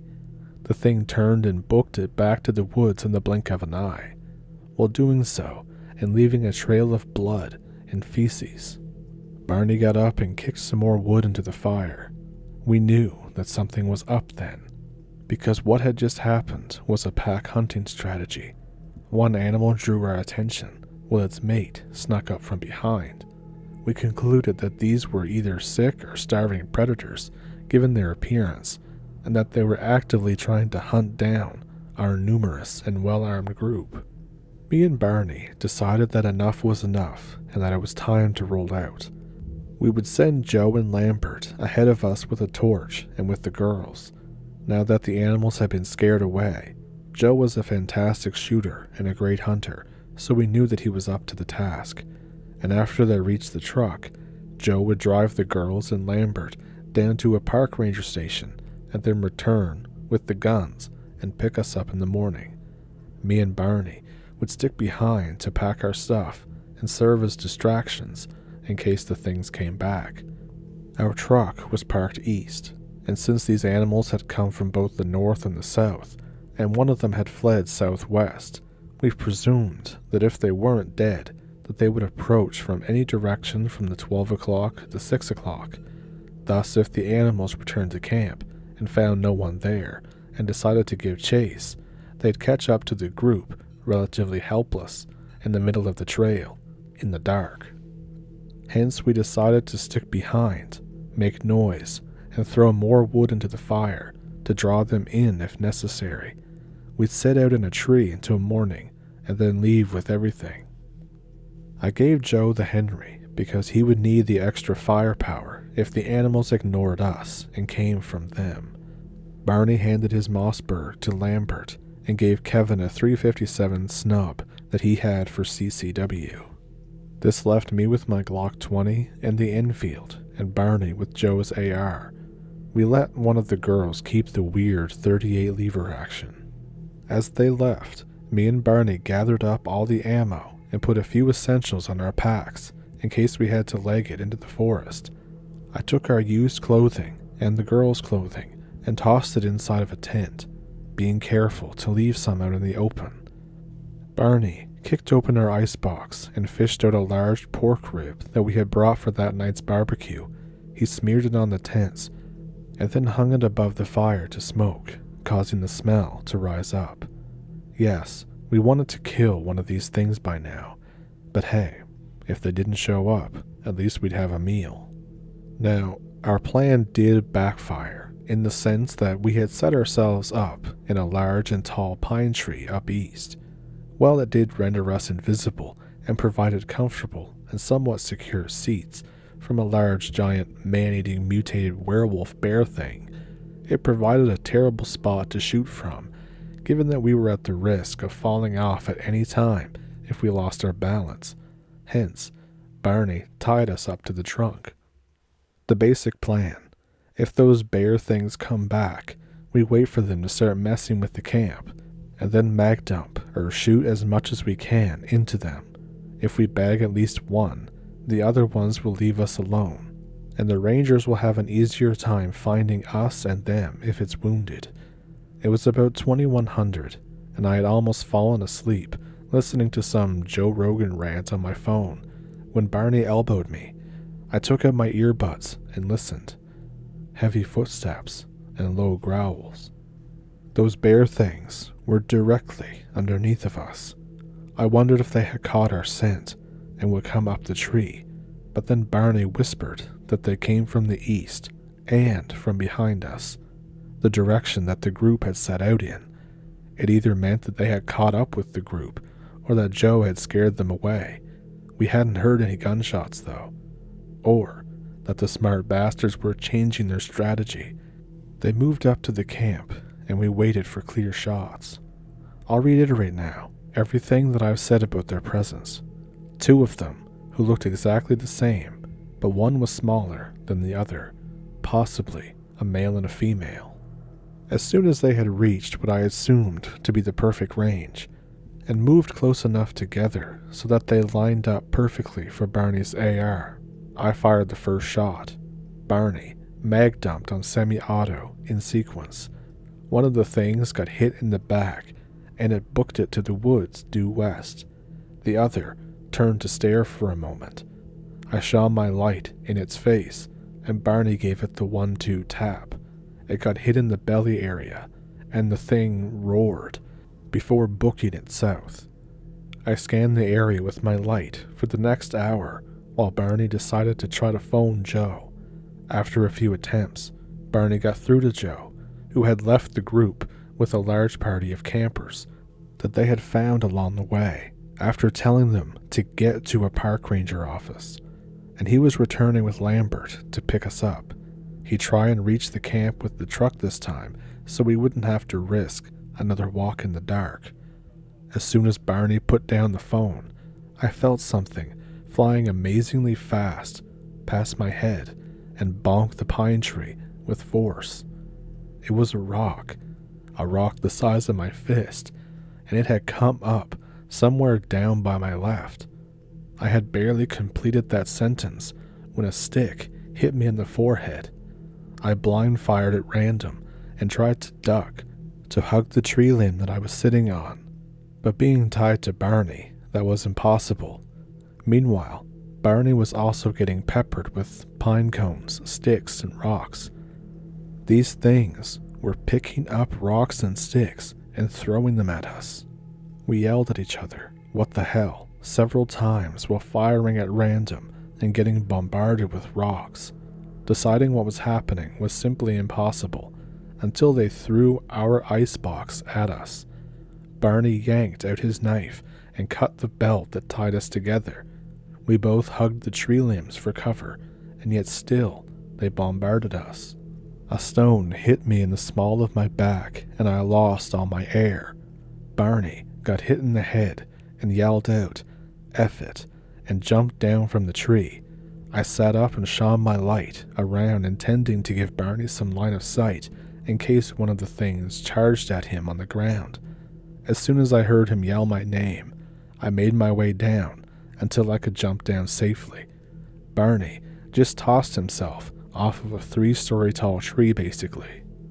We hit the ground and legged it down the trail. I took point with the infield, and Barney watched from behind as his gun was more suitable for mag dumping while we ran away. About 20 minutes later, I heard something crash through the branches to my right, the north, so I turned and shone my light on one of the things running parallel to us. I yelled, left, and shot the thing in the side. It fell down with a thud and rolled out of sight.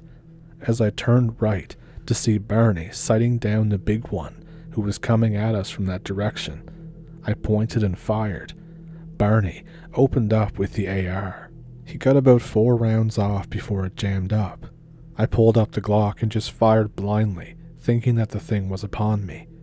I fired about 3 shots, and I felt my butthole unclench given the relief that the thing was nowhere to be seen. Me and Barney then took off into a dead sprint on the direction that we thought the trail was in. We fell about 10 times and kept pushing through, and then all of a sudden we started to hear a loud noise gaining on us and felt that something was coming at us from behind. Tired and out of air, we turned to blind fire, but then we see the truck approaching us from the trail. We booked it back, and while I jumped in the back seat, Barney simply dove or jumped or tossed himself like a sack into the back of the truck. Joe sped off as me and Lambert dragged the dead tired Barney in through the rear window.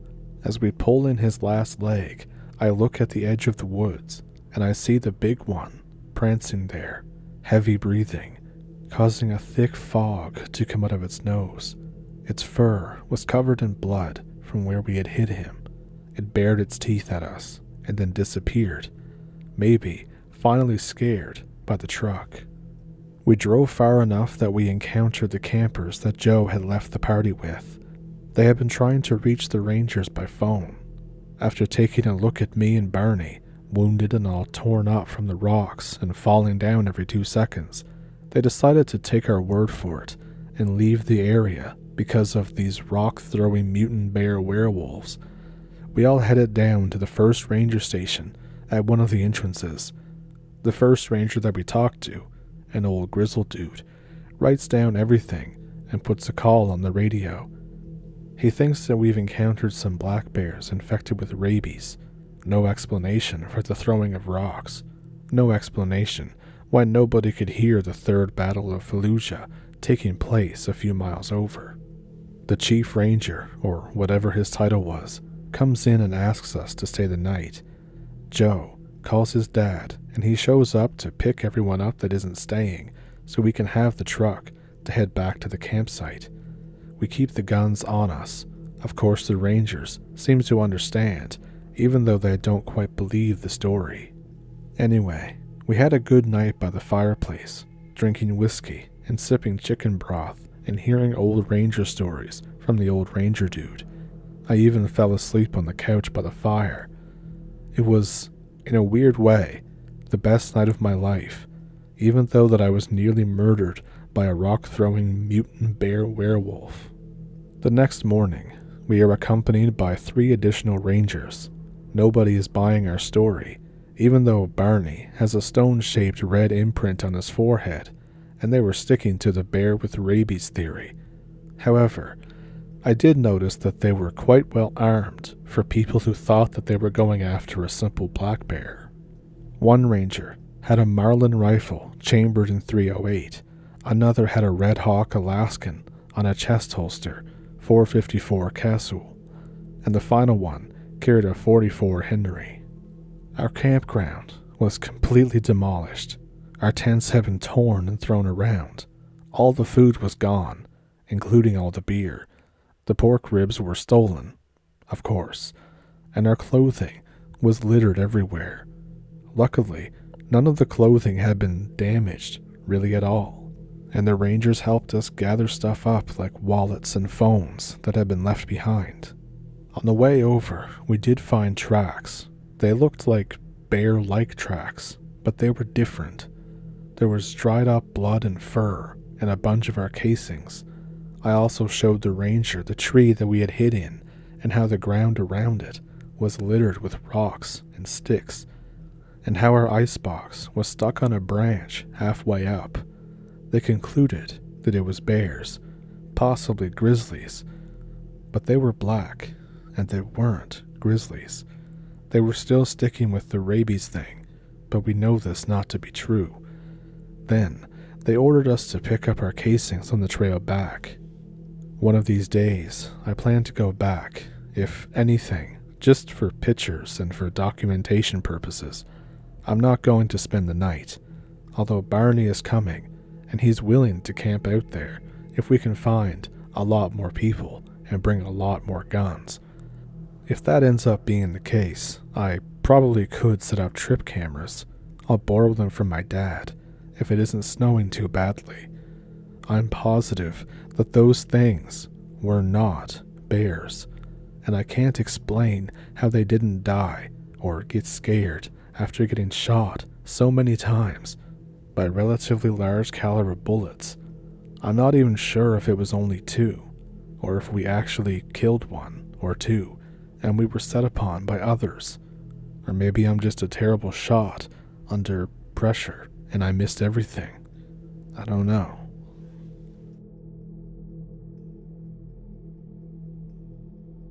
So a little bit about how I ended up in this situation.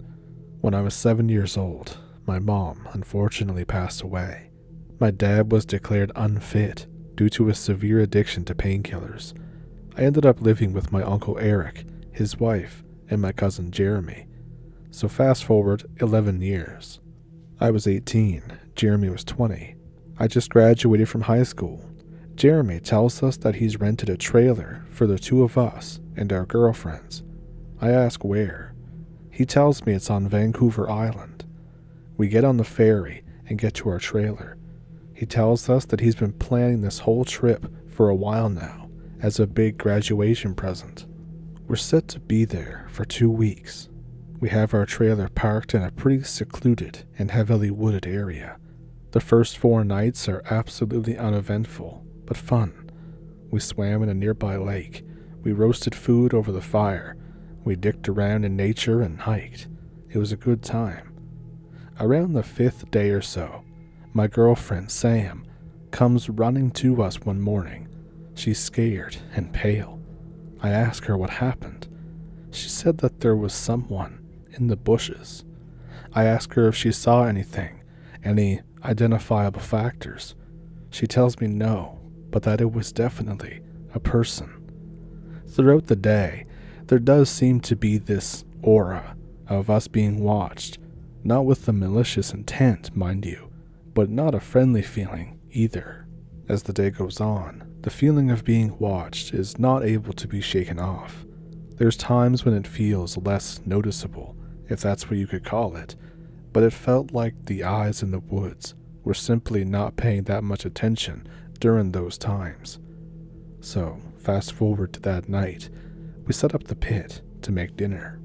We're right in the middle of eating when suddenly there's this very faint noise. It's rocks being smacked together.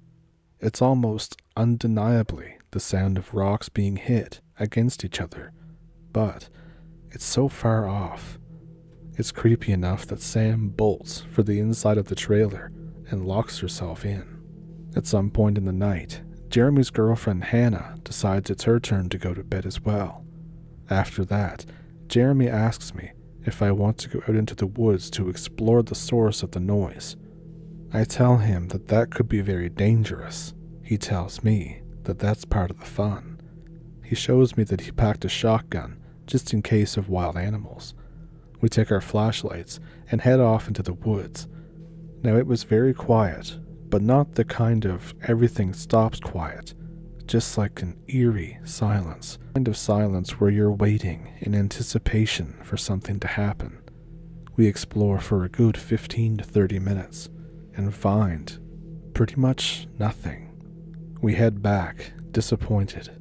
Once we get back to the trailer, we head in and sit down for a bit when something does happen.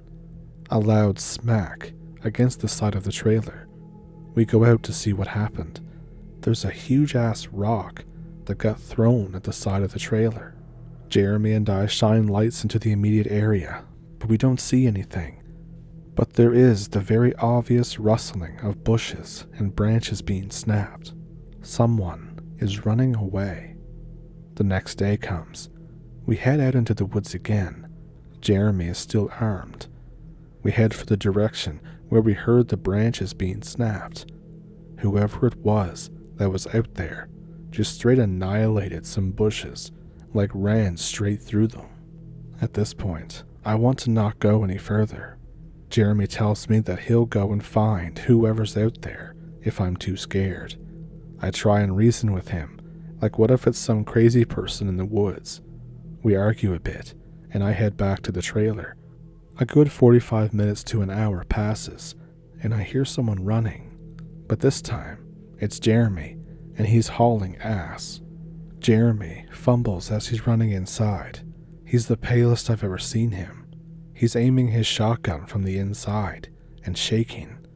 It's a few hours of tension as he seems to be waiting for what he ran from. After he's sure that who or whatever he was running from didn't follow, he's still rattled, breathing heavily. I asked him what happened out in the woods. He says, "Dude, something tried to grab me." I repeated, "Grab you?" He tells me that he only got the glimpse of a person, a big person too, as its hands were massive. He could feel the fingers draping over his shoulder. For reference, we are both 6'2". The grip almost tightened when he jumped back in panic and bolted as fast as he could run. He never got a good look at the face, but this person to him was quite tall, at least a foot or two above him at his estimate. The girls are frightened, I'm frightened, and Jeremy just keeps looking out the window to see if it came back to follow him. But nothing comes, and this goes on until we anxiously make dinner. Jeremy keeps the shotgun on him at all times now. Every little noise that he hears, there's a cause for him to start aiming. At one point, a small bird made a noise and he obliterated it with the gun at point-blank range. But I digress. We're eating. Still no activity. It's around 1:30 to 2 a.m. now, roughly, when we're all woken up by this sound. Someone is howling or screaming or something. It's more like a bellow. This lasts a few minutes and then stops. There's some intermittent hollers as well. The hollers are short and high-pitched. The bellows are deeper. This continues on and off throughout the night. About a full week into our trip, we're terrified, scared, and ready to just go. It's this night that something new starts happening. The sound of something hard being smacked against a tree. Jeremy's educated guess is that it's some kind of large piece of wood, like a branch. This thwacking sound is harsh and violent. There's no way you couldn't hear it. Jeremy snaps off a branch of his own to start responding. The thwacking goes back and forth between the two of them for a bit, maybe 3 hours. After all of that, nothing. We're all unable to sleep that night. It's been about 2 days after that, and nothing has happened. We think that maybe we talked it out. This would turn out to not be the case. It's late one night, and we're preparing for bed when we start hearing some noise. It's rocks. Rocks of various sizes being pelted against the trailer. Jeremy grabs his shotgun and heads out, just itching to shoot at something. He starts shooting randomly. It doesn't seem like he ever hit anything. The rock pelting keeps going on for over an hour, stops, and then resumes. Like the bellows, this is also an off and on occurrence. The next morning, we start looking to see where this person could be hiding this entire time. We're not expecting to see it. There's this huge, fur-covered person, I guess. It's about our size, and it's staring us dead on. Jeremy lines himself up to shoot it. Not sure how or why, but he misses the shot. We get a holler for our trouble before it runs off into the woods. We tell the girls what happened. They're obviously freaked the hell out. Night comes, and like the nights before, there's violent thwacking of branches against trees. It's loud, and it's angry sounding. I say out loud, "Hey Jeremy, I think we pissed it off." The knocking stops. For some reason, we're absolutely scared shitless. After a few hours of complete silence, we hear a massive thud, and another, and then another. It's more rocks, bigger ones too. All four of us head out, Jeremy armed with a shotgun. The girls and I have flashlights. That's when Sam screams bloody murder. She bolts faster than a track star, her way back inside. Jeremy tries to take a shot. I grab the light that she dropped. He's massive, taller than the one that we saw in the daytime. The best I could compare it to is if you added a few inches to someone like Shaq. With what brief glimpse I got of its face, it's snarling, like it's pissed. My only thought is, shit, there's two of them. One smaller, and the bigger one. Those are the only two we can see, or the ones we know of. The larger one is bold enough to show itself. We do not sleep at all the next few nights. It's our last night before we go back. It's peaceful and quiet. We're all suspicious. As we're packing our stuff and leaving, we see the larger one in broad daylight. Just a brief few seconds though. It stares us down as we leave. We all get back home, and the first thing that me and Jeremy do, because our house is kinda in the woods, is lock all the doors out of fear. Me and Jeremy still had sleepless nights for months after that. Every little sound startled the hell out of us. The girls were like this too. A few years after what happened, Jeremy got into Sasquatch research. He's determined to shoot one. Me and Sam stayed together and eventually got married. Despite what all happened, I still enjoy the outdoors. I just carry a firearm on me now, and a knife, in the event that I see one of those things again, even though I hope not to.